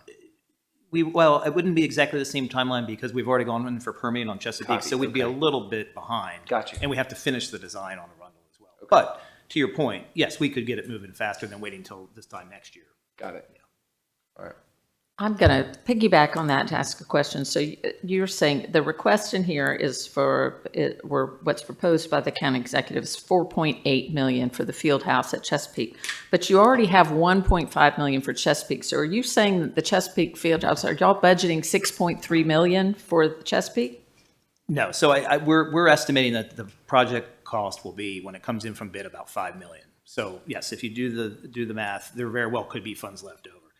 The unknown is the bidding climate and escalation and exactly where this thing lands. So we don't have a lot of history of bidding field houses like this, so I don't have the past history data to say I know this is exactly what it's going to cost like I can for a new build or a systemic project. So yeah, it's very possible we'll have funds left over, and we'll know that within the coming months. Right. So if it comes in at like 5 million and you already have 1.5, you're only going to need 3.5 of that 4.8 for that particular field house Yeah, that's that's a fair coming. assessment. So, because I think 6.3 million would be really high for a field house, and so to have that. Yes, Mr. Volk. I just did stay on the same line of thinking. So I know that you say you don't have a ton of experience with these, but there are other schools in the county that have field houses. So we have at least some historic data of what we're looking at. We do. Okay. Yes. Yeah. And Yeah. We're not just guessing, but Yeah. it's not as fine tuned as we would on other projects because we just don't do that many of them. Yep.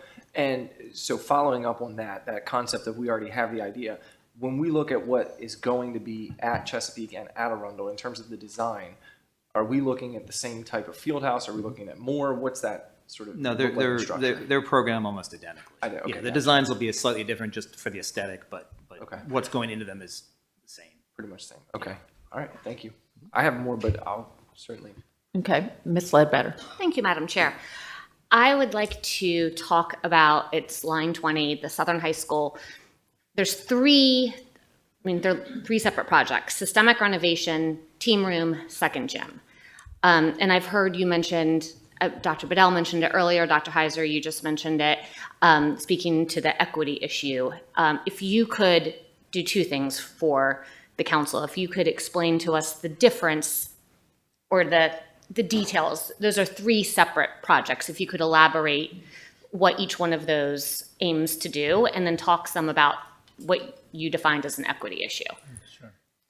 Sure, thanks. So with the systemic renovation, which was in Dr. Bedell's budget, again, that's looking at all of the systems within that school, HVAC, plumbing, electrical, all the things. It's a school that has really good bones of a school, and the structure of the school is really good.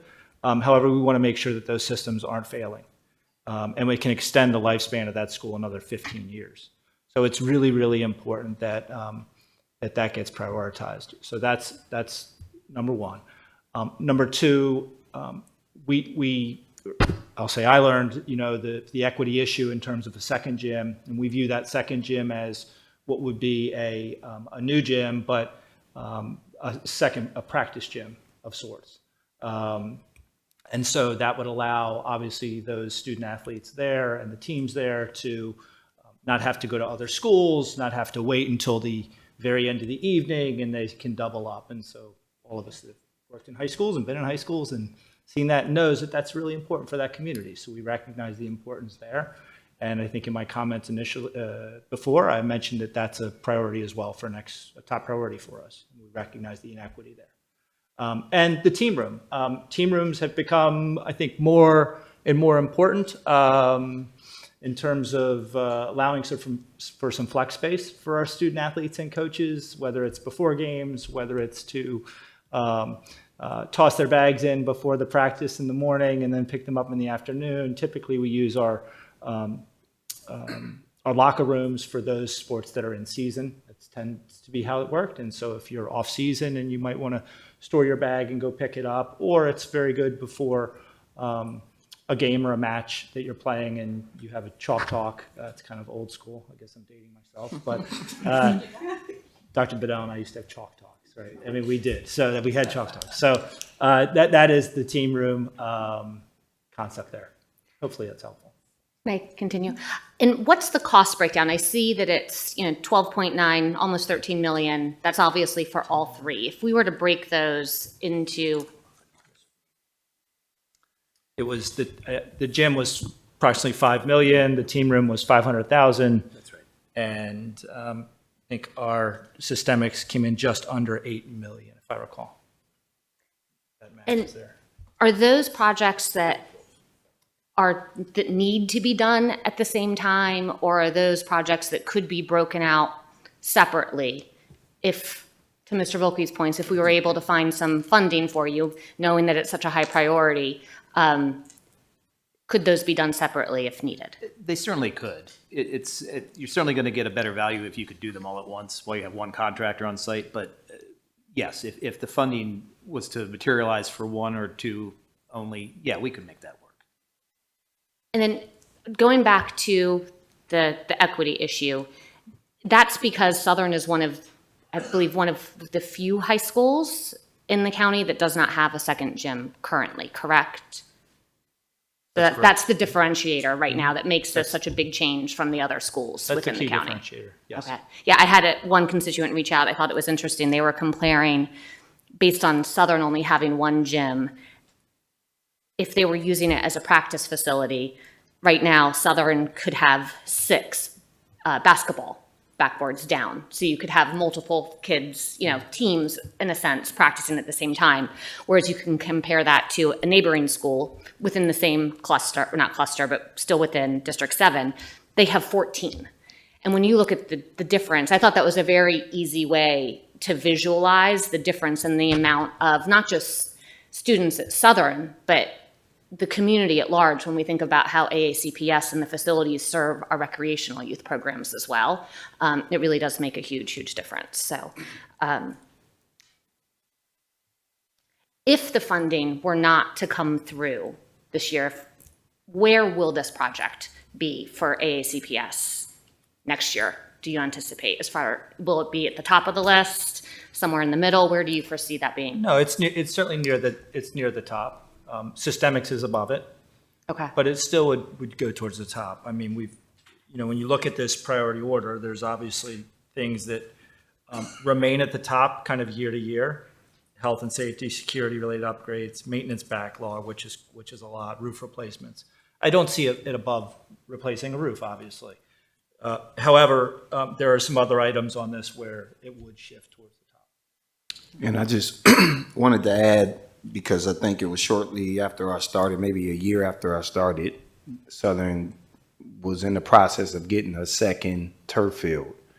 So I honestly, as Bill stated, I've been over to Southern many times. It never dawned on me that they didn't have 2 gyms when everybody else pretty much does. So that one, when it was brought to my attention, we were already moving along. I was like, wow, I did not know that they didn't have 2 gyms, but it seems that some things, that it's lagged on things getting done out in that area. And so I did talk to Dr. Heiser and said, we need to make sure that we have a deeper focus or a stronger focus on this if it's not going to be funded this year.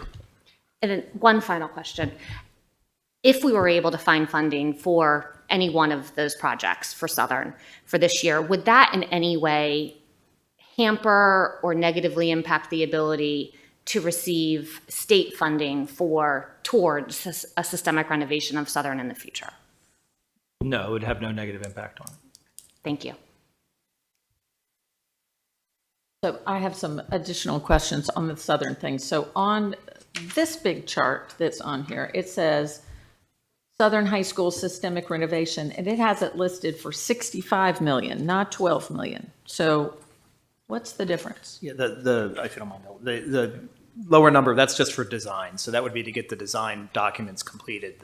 The 65 million is for the actual construction work. Oh, okay. Because I thought you were saying you could do the systemics for 12 million. I wish. That's a big difference. So when we talk about the systemics, I know it's everything inside, but I agree with you that Southern has good bones, but it's an old school. I mean, it's an aged school. So when we're talking about the systemics, is this include any other renovation of the space, or is this just the inner workings?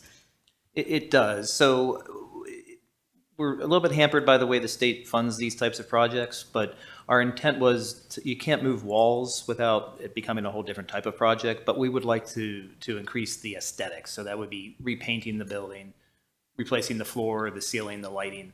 Those immediate pieces that you react to when you walk into a facility that have aged out. So as part of this project, which honestly, we have to take the ceilings and lights down anyway to do a lot of the mechanical work that we want to do. So it just makes sense to go back and replace those. That'll brighten the building. So those particular items are things that we're going to also focus on as part of that project. Okay. And you stated that the systemics have to be done, that's an urgent, and that would be in the 28 budget. But on this chart, it doesn't have it being funded for 28. I guess that's from the county executive. It doesn't have it in there. But That's correct. This one came straight from the county exec, yes. All right. And just to follow up too, and I know things are different now that we have kind of the stadium authority being involved in the schools, the IAC and everything. It's a little different, but I recall from back in the day that anytime you did a project at school, when you wanted to do an additional one, the state had a look back period of what you had already invested, and that could impact what would be invested. I know you just told Ms. Ledbetter that wouldn't be a factor, but I just want to guarantee, because I know we had projects delayed because we had just done the systemic, so we couldn't do a wall thing for a few years because it would have impacted the state funding. And I think our intent was that for the gym addition and the team room, that wasn't going to, we weren't going to request state funding for that. Oh, okay. So it'd be local projects. Okay, so that shouldn't affect. So that wouldn't have a negative impact on the overall funding. Okay, Correct. That's what I wanted to clarify. And I know this is the county executive proposed. I'm going to say that I'm a little concerned about some of these feasibility and design things that aren't funded, that are in red, that are being pushed out to, sometimes to 2031 and additional, and we really need those. Why would line 12, the project and program planning, you said that includes feasibility design for 2 schools. Why isn't that included in the below red lines that actually say feasibility design?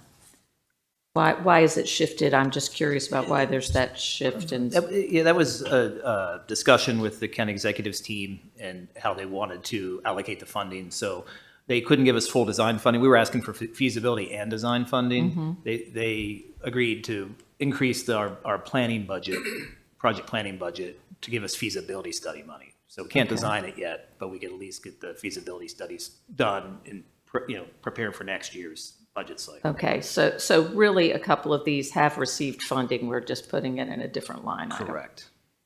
Okay. All right. Ms. Pickard.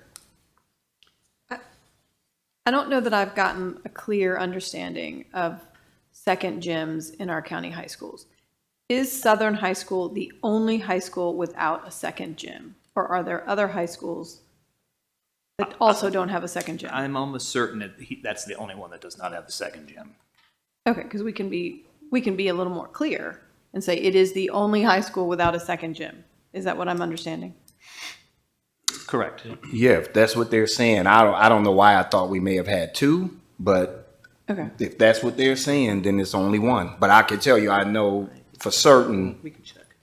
Yeah, I would just double check We'll on double that. check that for you.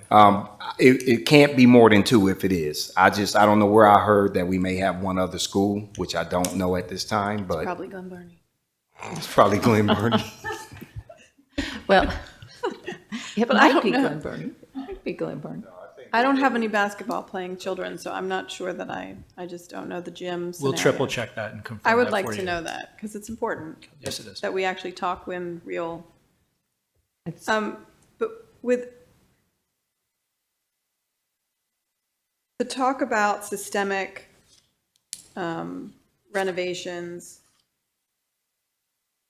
I know Glen Burnie has gotten a lot of systemic renovations over the years, and it ends up creating a construction site at your school and doesn't necessarily change the student experience that much. So while I'm not saying we shouldn't do it, we have to do it, right? It's just not as sexy as a full-on renovation that's going to truly change the student experience and modernize the building like we saw it need.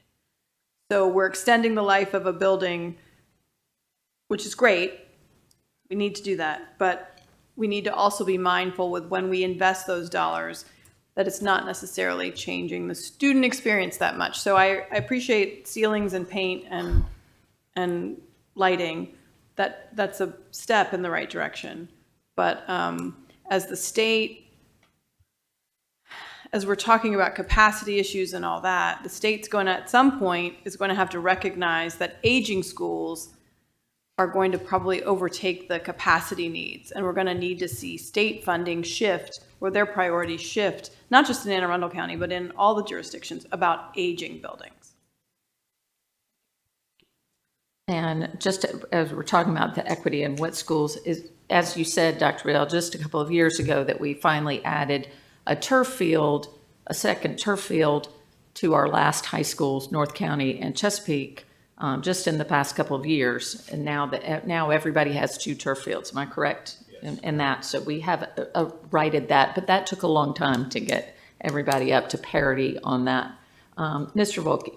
Thank you, Madam Chair. So you alluded to the sort of longer, not what was on the screen, but the two-pager that you all put together, which, by the way, I just love the way you do this. I love it.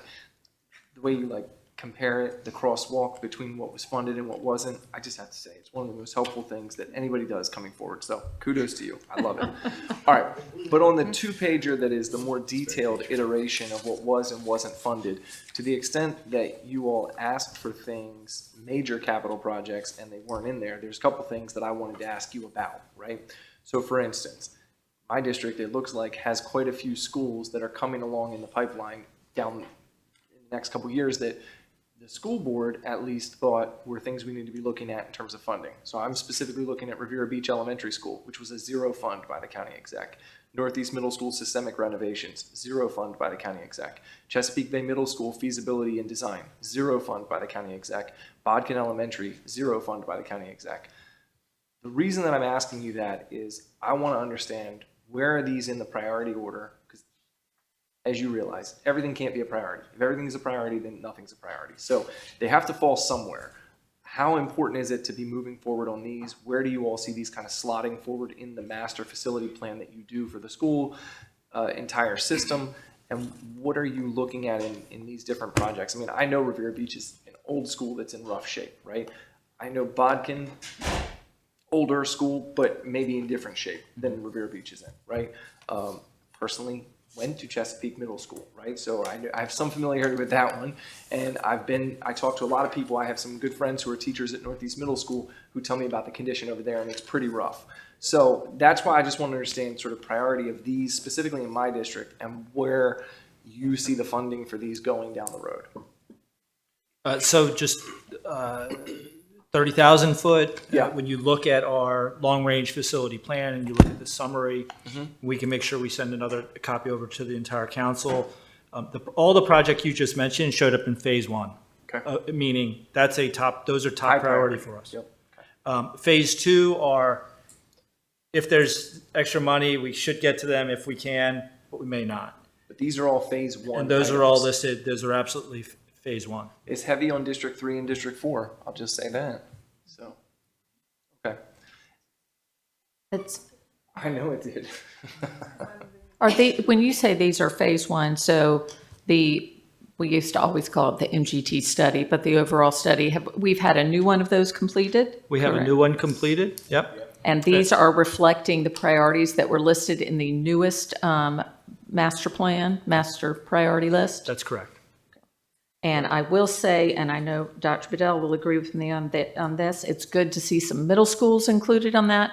In our last two iterations of the MGT study, which were very good and it tackled really needed schools, but our middle schools were kind of, they were deemed to be at the bottom of the priority list. And now that we've done so much on our elementary schools and some of our high schools, it's good to see the middle schools being put up there. Yeah, that was absolutely one of the priorities. I'll use Northeast as an example. I went into Northeast High School in High school or middle? Middle school. Middle school, yeah. And quite frankly, I was embarrassed.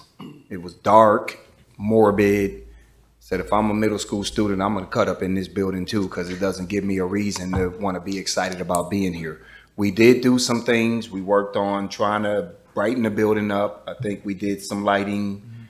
We've done some things, but yeah, the middle schools, just like we're trying to do around just middle school reform as a whole, we got some things we need to do in that space if we really want to. All of these things we've done at the elementary level, we want these kids moving into middle schools ready for what we've done, and then making them, having them to be able to matriculate into high school successfully.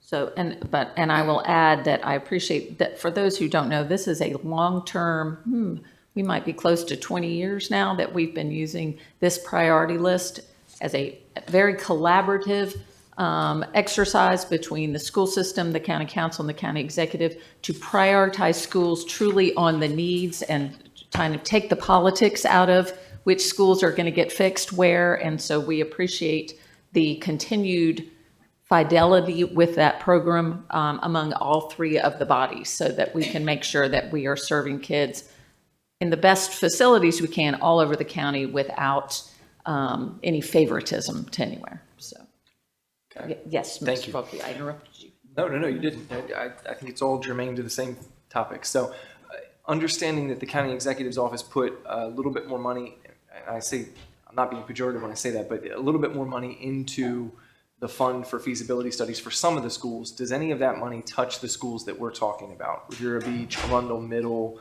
Northeast Middle, Chesapeake Middle, Bodkin, are any of those in there? Or Arundel Middle is. Arundel is, okay. Yes. So the four Arundel and Glendale. and Glendale. And Glendale, So yes. the four in my district have no funding on the feasibility side. That's correct. Okay.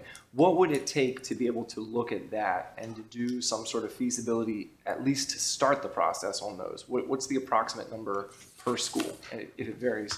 And if you have to get back to me, feel free. Yeah, I'd I like just to get wanna back to you. It varies based on the school type, so an elementary is less expensive than a high school, I for got you. instance. Understood. But we can certainly provide that information. Yeah, I would appreciate that. Sure. Please. Thank you. Mr. Smith. Thank you, Madam Chairman. Just quick. Does anyone know just the approximate square footage size of the field house? Oh, boy, you got me on that one.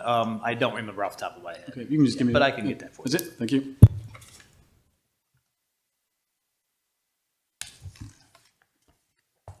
Okay, Ms. Pickard. Thank you. In looking at what wasn't funded in the capital budget and seeing FY '27, FY '28 as the years go on in the list, is this based on those that you are looking for funding in FY that you didn't get funded, but as we're shifting these schools into the outer years of the CIP, are these based on the priority order of the feasibility study or the facility study that was just done? Are some of these, like Ruth Parker Easton, I believe that was in the previous study. So we've got some that are still not done from the last 10-year plan, right? Correct. So, but are these sort of in the order based on where they're slotted here? They are, based on that study that was conducted, yes. Thank you. Ms. Ledbetter. Thank you, Madam Chair. I wanted to circle back and follow up on one of the questions that Ms. Pickard asked. The difference between going into a building and you're leaving the bones in place and you're fixing the systems, essentially what's inside the walls. And you mentioned that if you go further than that, it turns into a different type of project.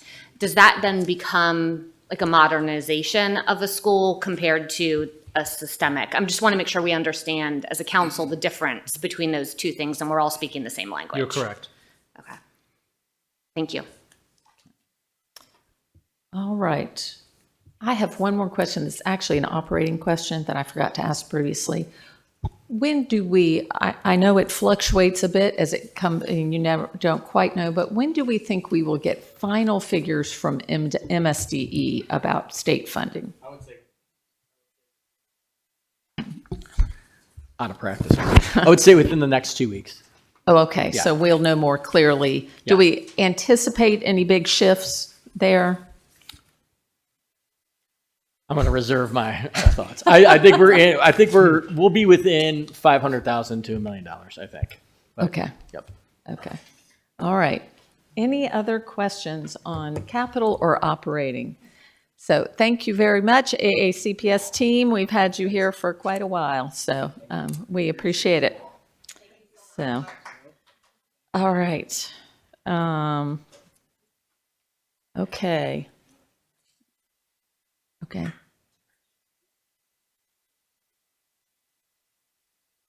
And when pizza gets here. Yeah. Yes, there's pizza. There. So. Right, but we'll have state's attorney now. Okay. We are going to ask the state's attorney's office to come on down. You're the next contestant on the.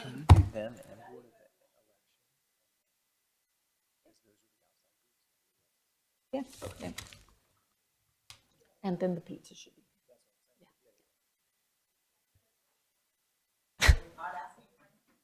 No, because y'all came from outside and we hate, y'all traveled to us and we want to be conscientious of your time.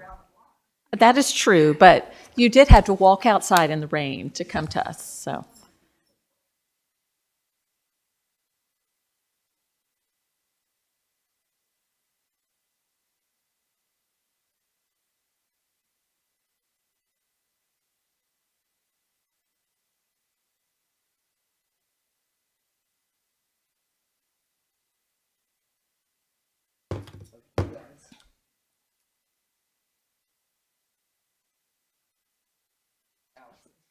What? What?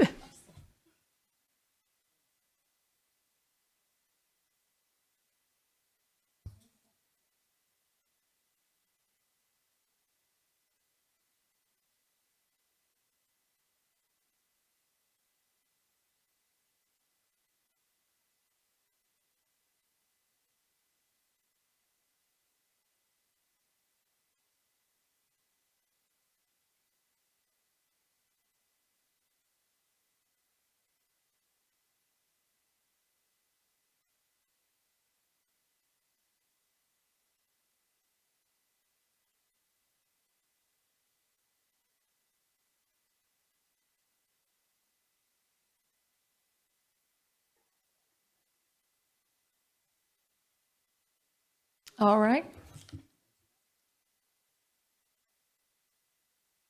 Ms. Lidas, you read? You read? Can I use this one first, real right? quick? You're gonna go first. Yep. He gets All to right. go first.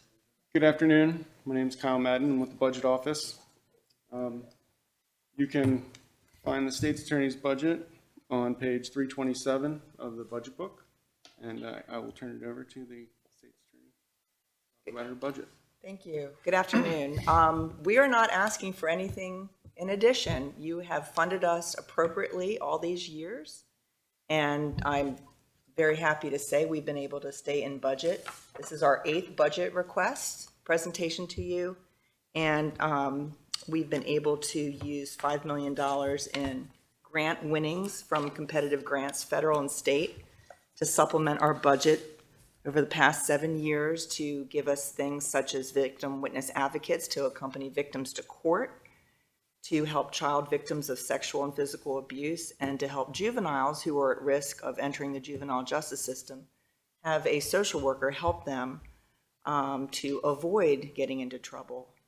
The grant funding has also helped to fund partial salaries and full salaries, I believe up to 12 people in our office. So we are very fiscally in a great place this year. We can go to the next slide. We like to show you guys this slide every time. We have 4 different locations. I think we saved the county some money because 2 of our locations are actually inside courthouses, in the Circuit Court and the Annapolis District Court. So you don't have to spend extra on renting space for us, except for in the Glen Burnie District Court, we do have a small office space that was negotiated a few years ago in rent. And then we have the body camera review office where we share space with other county facilities. And just this is the breakdown of our staffing.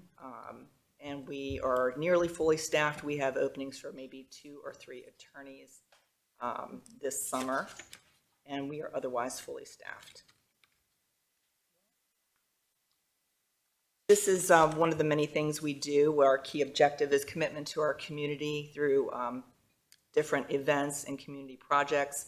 Every year we have an award ceremony for our Crime Victims' Rights Week, and this past year we honored a police officer, Detective Andrew Kreff here in Annapolis, who goes above and beyond to help the citizens.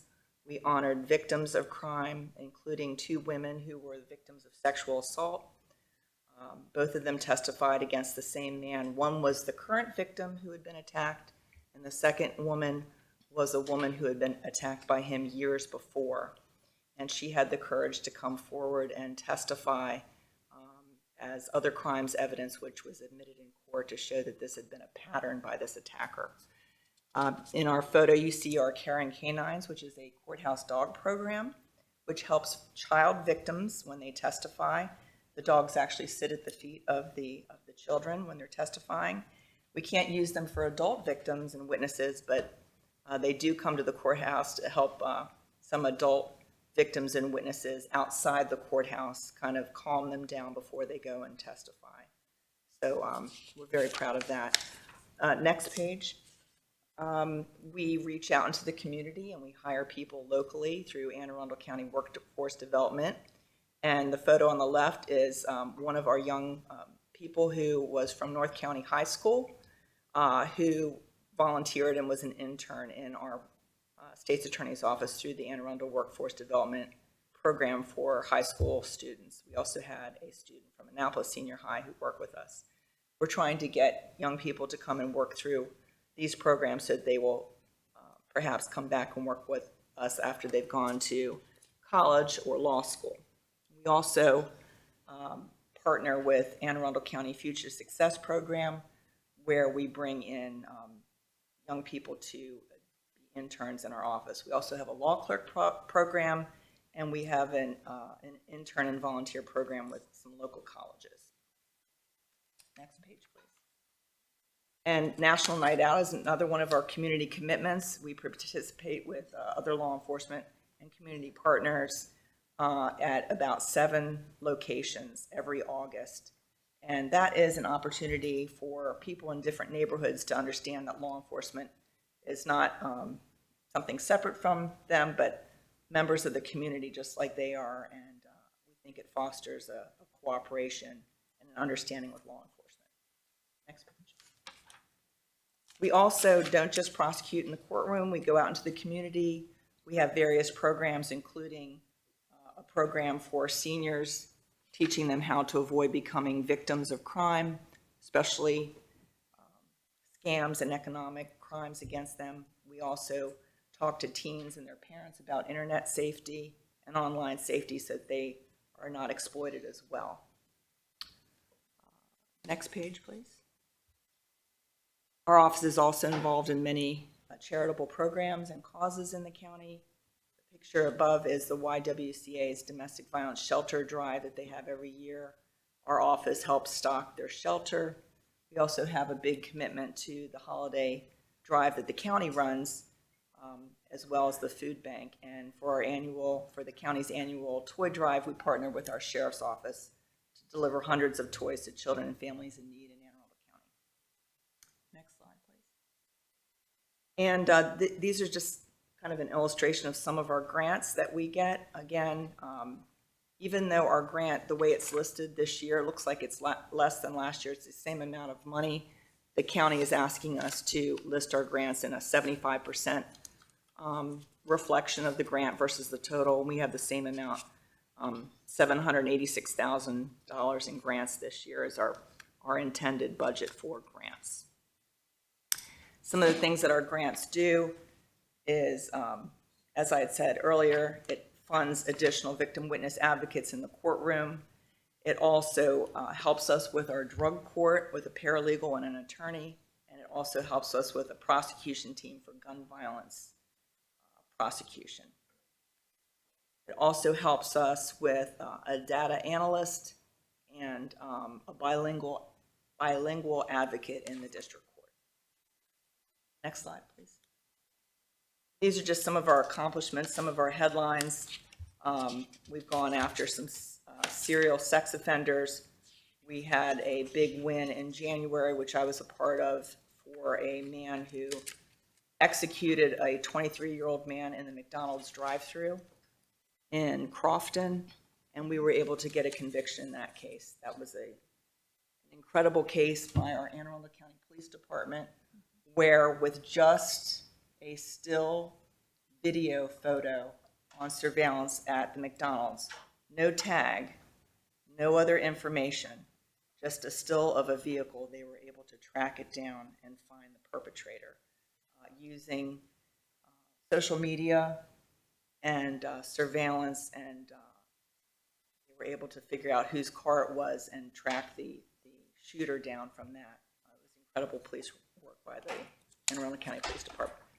Next slide. And just a couple more headlines that we have. Next slide, please.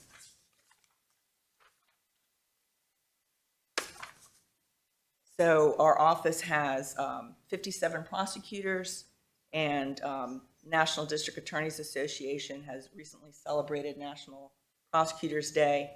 Nobody wants to be prosecutors anymore. Just like people are kind of reluctant to be police officers. In the post-George Floyd years and in the COVID years, people want to go out and make a lot more money. They want to work remotely. And so hiring prosecutors is a challenging issue nationwide. And our office has been partnering with various law schools, including the University of the District of Columbia, Howard University, University of Maryland, and University of Baltimore, as well as with the Maryland State Attorneys Association to deal with this nationwide downturn in applications. We used to get maybe 10 or 20 applications for every position. Now we just get a few. So we're hoping to change this. It's a nationwide commitment to bring in people into the field, just like a nationwide commitment to get people to join the firefighters, to become teachers, and to become police. We have to go out and seek people and tell them about our career and all the benefits of it in this 2026 era. Last slide, please. Next slide. Oh, that was the one. Oh, I was one behind. I went ahead. I was talking about National Prosecutors Day. So one of the things that's great about our prosecutors, we have some experts, subject matter experts. We participate in nationwide and statewide presentations on different types of evidence, myself included, and we are recognized as one of the best offices in the state of Maryland, and the one that our local judges send their law clerks to work at. I would say we've gotten judges, law clerks from our county judges. The last 5 or 6 prosecutors that we've hired have all been our county, worked in our county and worked as law clerks or interns for our judges. Slide, please. That's it? Okay. And that is about it. I appreciate all of the work that the county council and the budget office has done on our budget. Once again, thank you very much. All right. So hats off for the great grants increases, and that's really allowing y'all to do some extras in there. Good job. They changed it a couple years ago. People thought they were going to get the same grants, and suddenly they made a lot of them highly competitive. So there were jurisdictions who went without $500,000 to $1 million for a year or two until they got back into you have to reapply for this. So that's very challenging. So, well, good work there. Any other questions, comments? All right, y'all were very clear and not asking for more, so we appreciate it. Thank you for what you've given us. I appreciate it. All right, and we're going to do, because they've also come from outside, we're going to bring up the Board of Elections. Let them hit us real quick. And then we will take a break for lunch for everybody.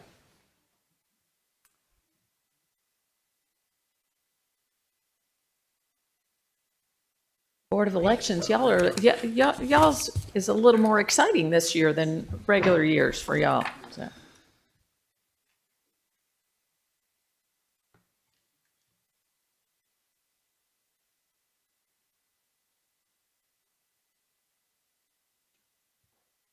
I don't have a president.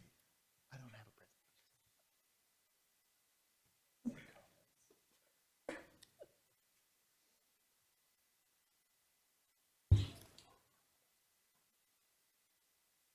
All right.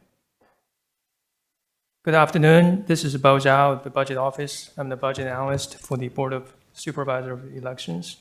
Their budget begins on page 340 of the FY27 proposed budget book. With that, I'm going to turn it over to the director, David. Presentation. Thank you, Bo. My name is David Garris. I'm the director of the Board of Elections. With me is Rich Sejak. He's the deputy director. Thank you for giving us the time to talk to you. We are preparing for, in FY27, we will be preparing for the gubernatorial general election. Currently, we're working on the gubernatorial primary election, which is scheduled on June 23rd. So busy times for us, but we're actually in pretty good position. We are going to have 142 polling places for 196 precincts. We have scheduled at least 5 days of pre-election canvassing and 7 days of post-election canvassing. And we're going to be implementing for the first time this election risk limiting audits, which will be a public audit that we perform after all the results are counted, but before we certify the election. We are recruiting about 2,100 people to be election judges. We're in fantastic position. We are working very hard to achieve parity between the Republicans and the Democrats, and we're very much, we made a lot of ground recently. We had a press release where we were looking for Republican election judges, and we've had a great response. Right now, we're at about 1,500 people, but we've got about 600 applications pending to work through. So we're set for, it looks like we're going to be set for people, but we're in a great position there. We've got 32 drop boxes throughout the county. They are located at many, many public buildings. With those being in place, we are going to be mailing our ballots pretty soon. The mail-in ballots for the overseas and military voters, they were mailed on the 9th of May, and the domestic ballots are going out on the 11th. And we're going to have 10 early voting sites this year. So new for the 2026 elections, we're implementing an election judge training app called Election Ready. That's on the cusp of being pushed out for our chief judges this year for this election, and then all the election judges for the general election. We've enhanced our ballot drop box security measures. We've added geofencing, which is a way to protect them from somebody trying to steal them. We've also enhanced their fire suppression devices, so we're being protected there. We're increasing our voter communication. We're doing more outreach. And we're also working on our high school election judge program. We continue to recruit the election judge pages. For the general election, we're anticipating about 53% turnout. We're expecting about 27% of those to be mail-in ballots and about 17% of those to be early voting ballots. In terms of registration, we have about 420,000 registered voters. That's going to be fourth in the state. We're a little bit ahead of Baltimore City, so we continue to grow. And in terms of permanent mail-in ballots, we have about 60,000 people on our permanent mail-in ballot list.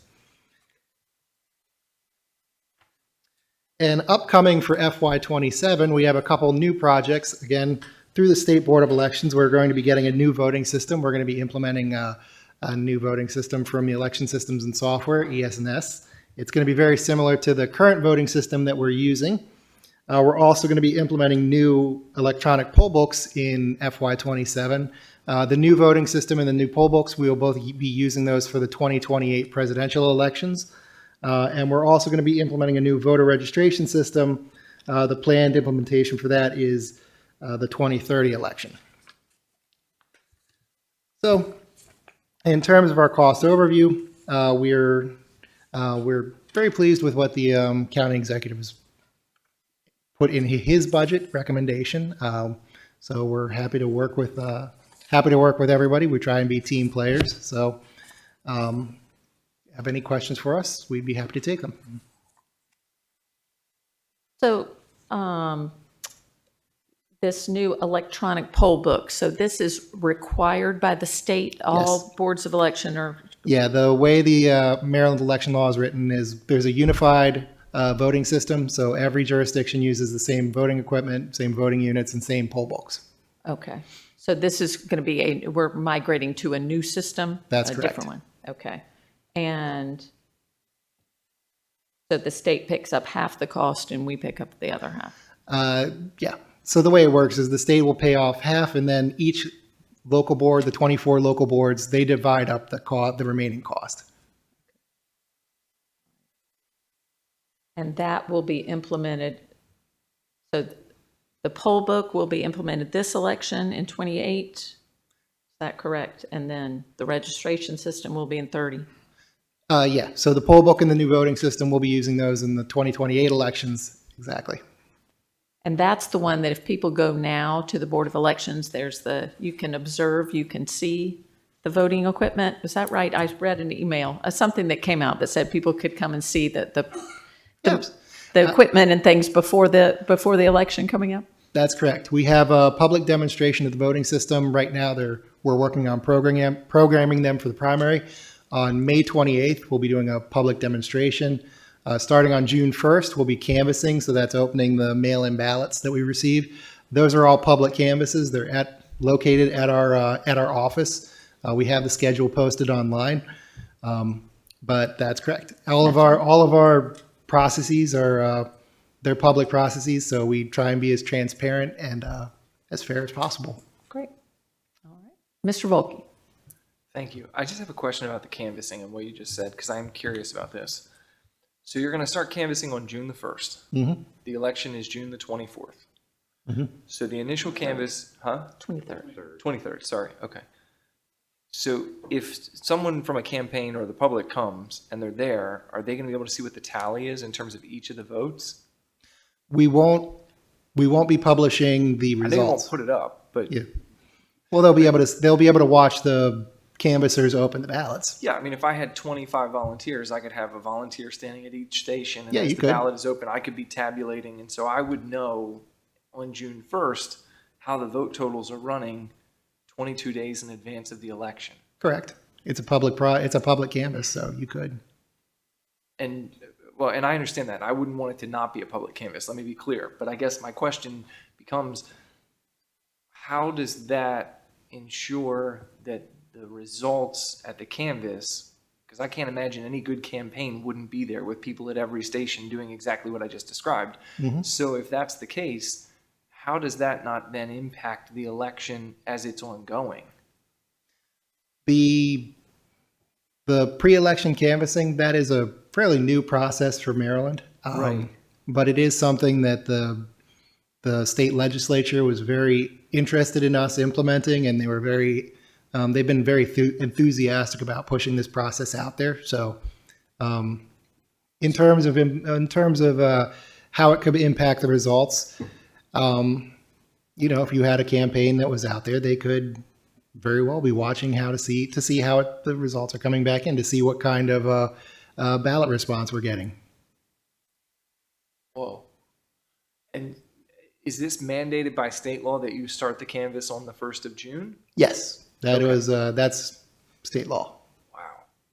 And how many pre-canvass sessions will you have prior to the June 23rd primary? Right now, I think we have, I believe, 3 scheduled for the primary election, and we'll have 5 scheduled for the general election. Okay. On the primary, we have one on the June 1st, June 12th, and June 17th. So, and I mean, if the news media was paying attention to this, or like if there was any sort of coordinated effort, you could have people there watching each station, getting the results, and there's no way that you can gag them presenting those results. That could be something they could put out, right? We do have everyone that comes to the pre-election canvass sign an NDA, a non-disclosure agreement, but the enforcement of that would probably be up to the Attorney General's office. And the NDA is you can't share any of this information. Correct. You can't share it publicly. Could you share it privately? What's the NDA say on that? You can't share it publicly. Publicly, right. So if a campaign had a person there, they could keep it internally, and as long as they don't put out a press release, they're not violating the NDA. Correct. Oh. That's the way the law is written. So. Well, I, again, just wonder what these people were thinking when they passed these laws. All right, thank you.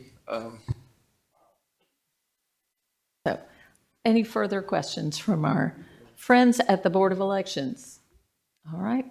Thank you very much. We appreciate it. All right, thank you. All right, we're going to take a little break before we get to our next categories. It's 2 o'clock. How long do folks want?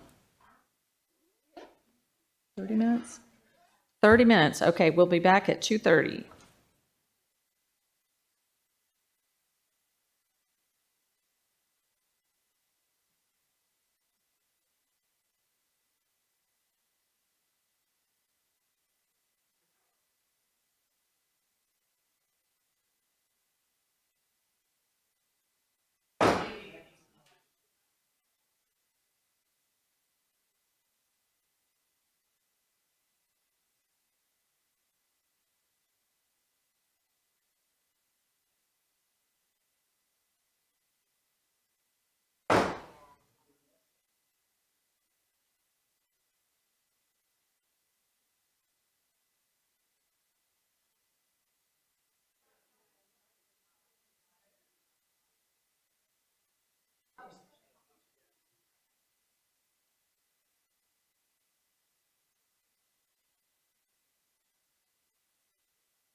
We are back, and we are going to welcome up the County Executive's Office.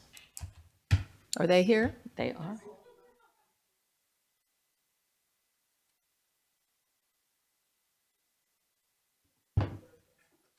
Welcome, welcome.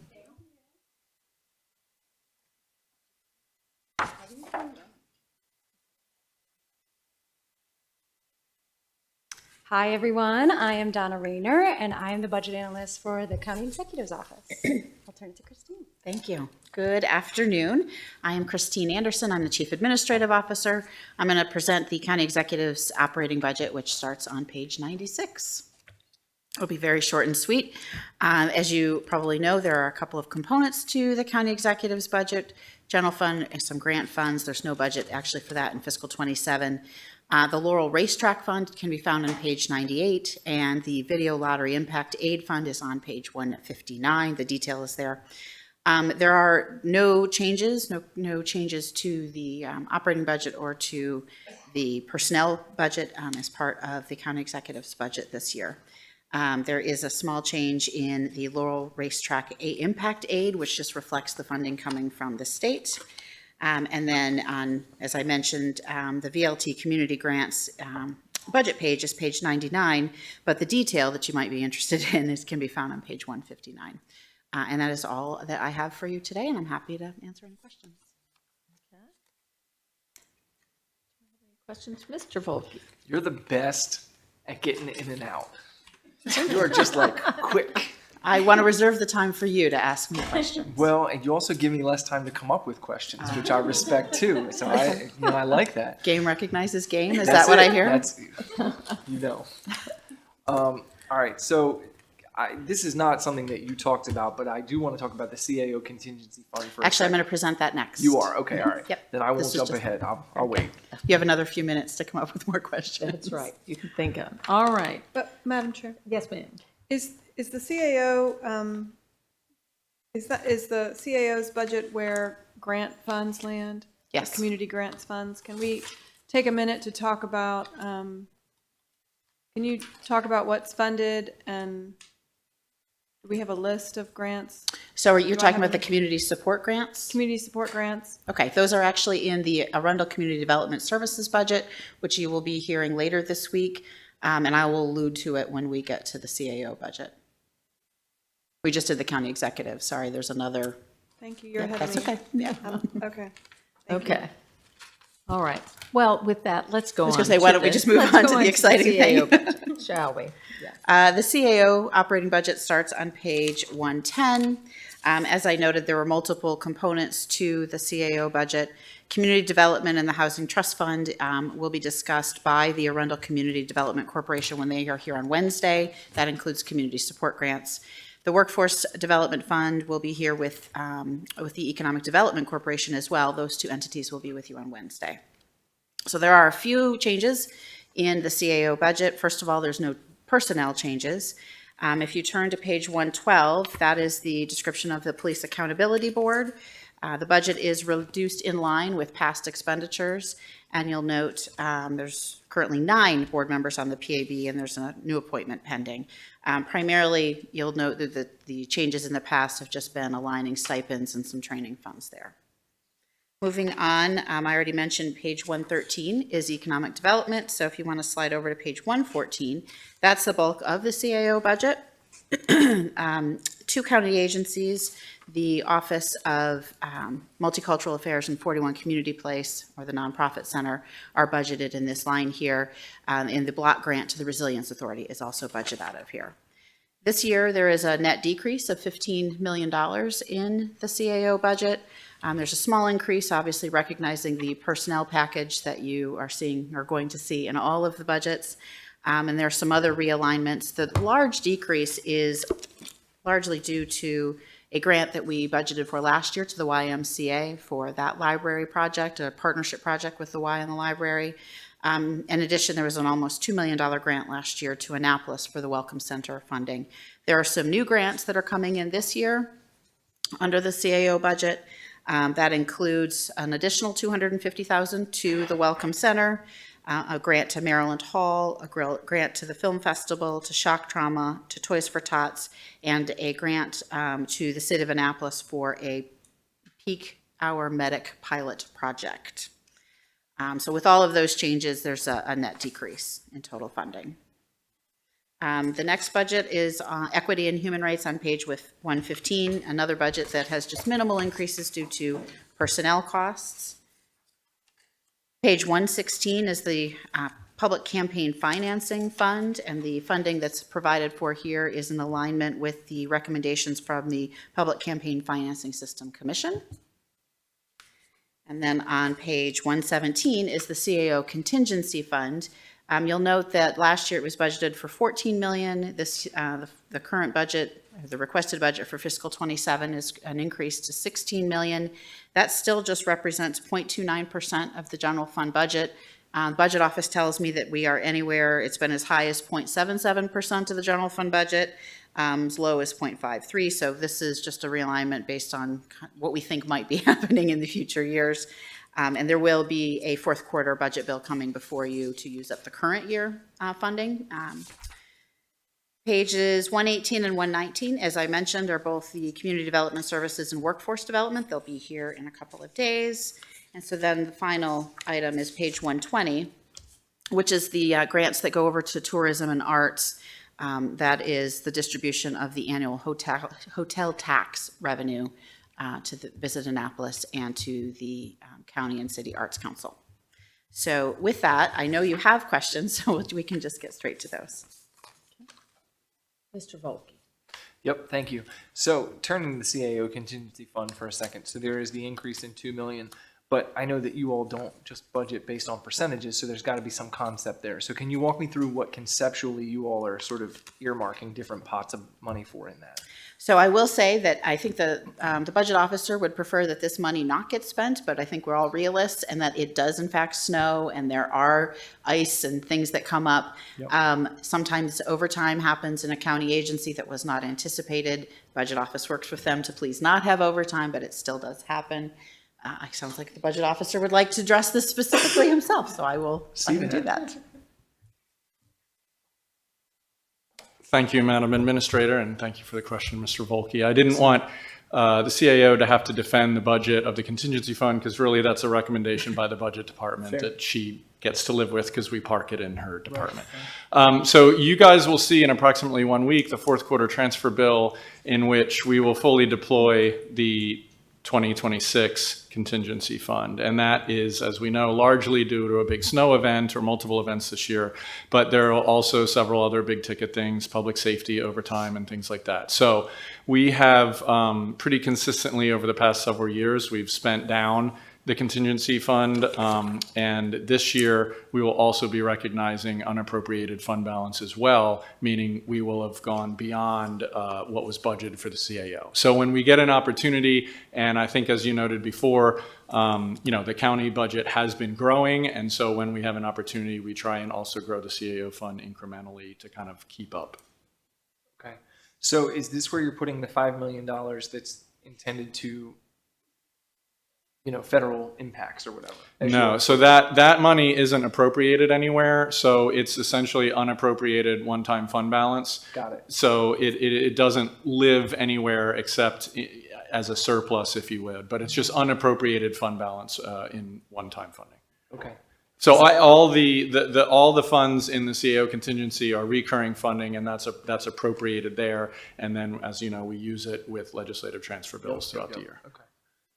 But because, and I'm assuming the answer is because it's a recurring source versus a one-time source. That's why you didn't park the $5 million in the CAO fund.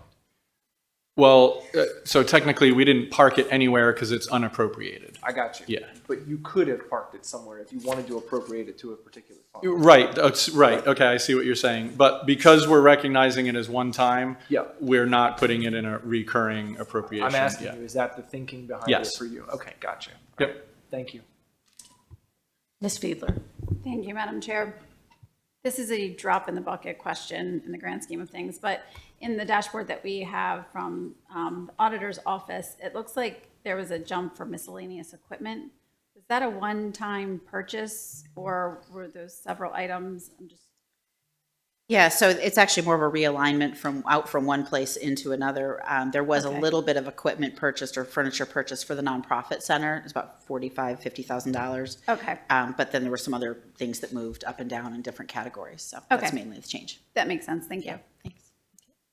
Any further questions? Ms. Pickard. Thank you, Madam Chair. So I know you talked about the community support grants being, we were going to hear from them at ACDS, but there was a push from stakeholder groups out in the community about creating a new grant program, and the county executive took a pass. I'm wondering if you could speak to that a little bit, and that decision-making process. That would be really helpful. Absolutely. I believe you're referring to security grants for houses of worship.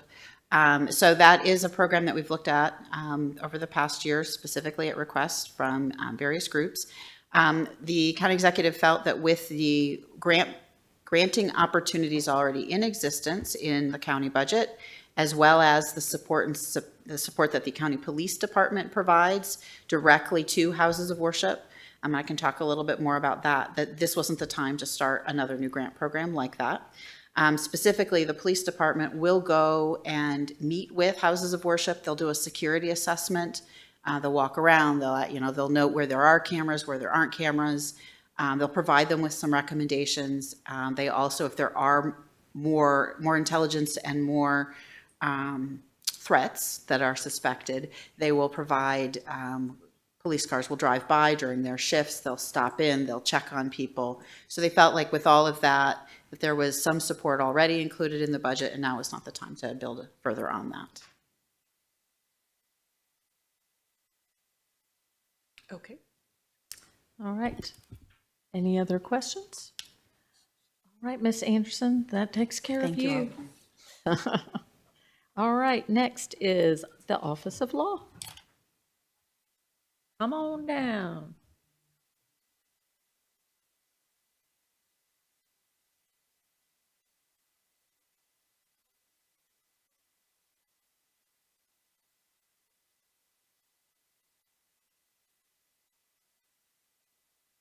This time.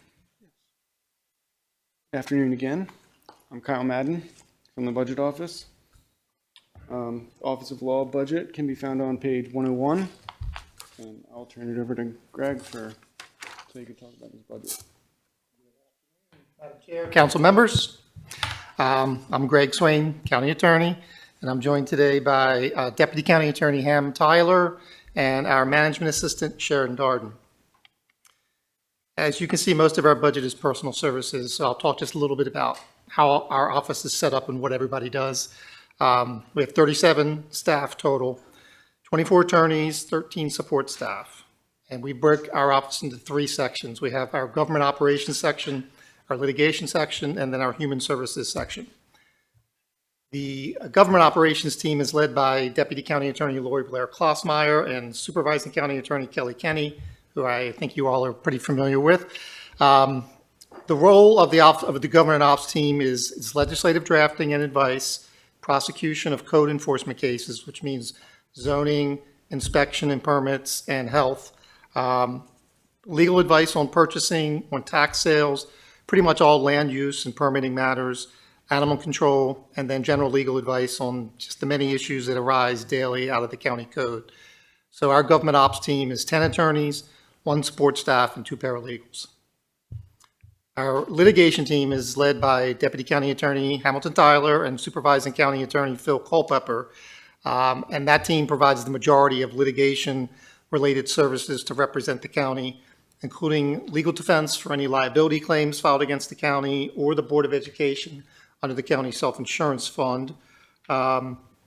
Litigation also handles all workers' compensation cases, personnel matters, information requests under the Maryland Public Information Act, pretty much all types of civil claims except for land use, which is done by GovOps. And then provides advice as well to our public safety teams. This already has been, and then it's going to continue to be, an unusual year for our litigation team. We've got the added burden of 33 cases under the Maryland Child Victim Act filed against the Board of Education that we are providing a defense for. We also have 9 trials coming up in January, which are against the Board of Education and former Severna Park Elementary School teacher Matthew Schlegel. Our litigation team is 10 attorneys, 2 support staff, and 2 paralegals. The litigation team, really, Hamilton, manages our affirmative litigation cases, which are cases where we contract with outside counsel to pursue various claims for damages against other entities, various causes of action. The third component of the Office of Law is our Human Services team. It's led by Deputy County Attorney Cam Tyler and Supervising County Attorney Kevin Outing. And this team represents the Department of Social Services and provides legal support and representation in litigation relating to children in need of assistance, termination of parental rights, and adult guardianships. The Human Services team is 3 attorneys with 1 support staff. The remainder of our office is myself and my administrative assistant, Sharon Darden, who's our managing assistant, basically office manager, our supervising paralegal, who's Pam Groves, and then our legal tech specialist. We currently have 1 vacancy, which is an administrative assistant position on our litigation side, and we're interviewing now to fill that spot. Happy to answer any questions. We ask for a favorable review. Thank you. Any questions or comments? You didn't ask for a ton. No, you kind of, you kept it, it the same, so Very good. not much for us to complain about. Very So, good. all right, nothing else.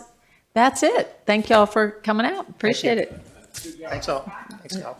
That's right. We are on schedule, so. All right. Is there any other business any council member would like to bring before the county council at this time? All right. Seeing none, may I have a motion to adjourn? Okay, all in favor? Aye. Opposed? Motion carries. The county council is adjourned until tomorrow, May 12th, 2026 at 9 a.m., council members, 9 a.m. tomorrow, when we will sit as the Board of Health and also continue with department budget presentations. Boom. There we go.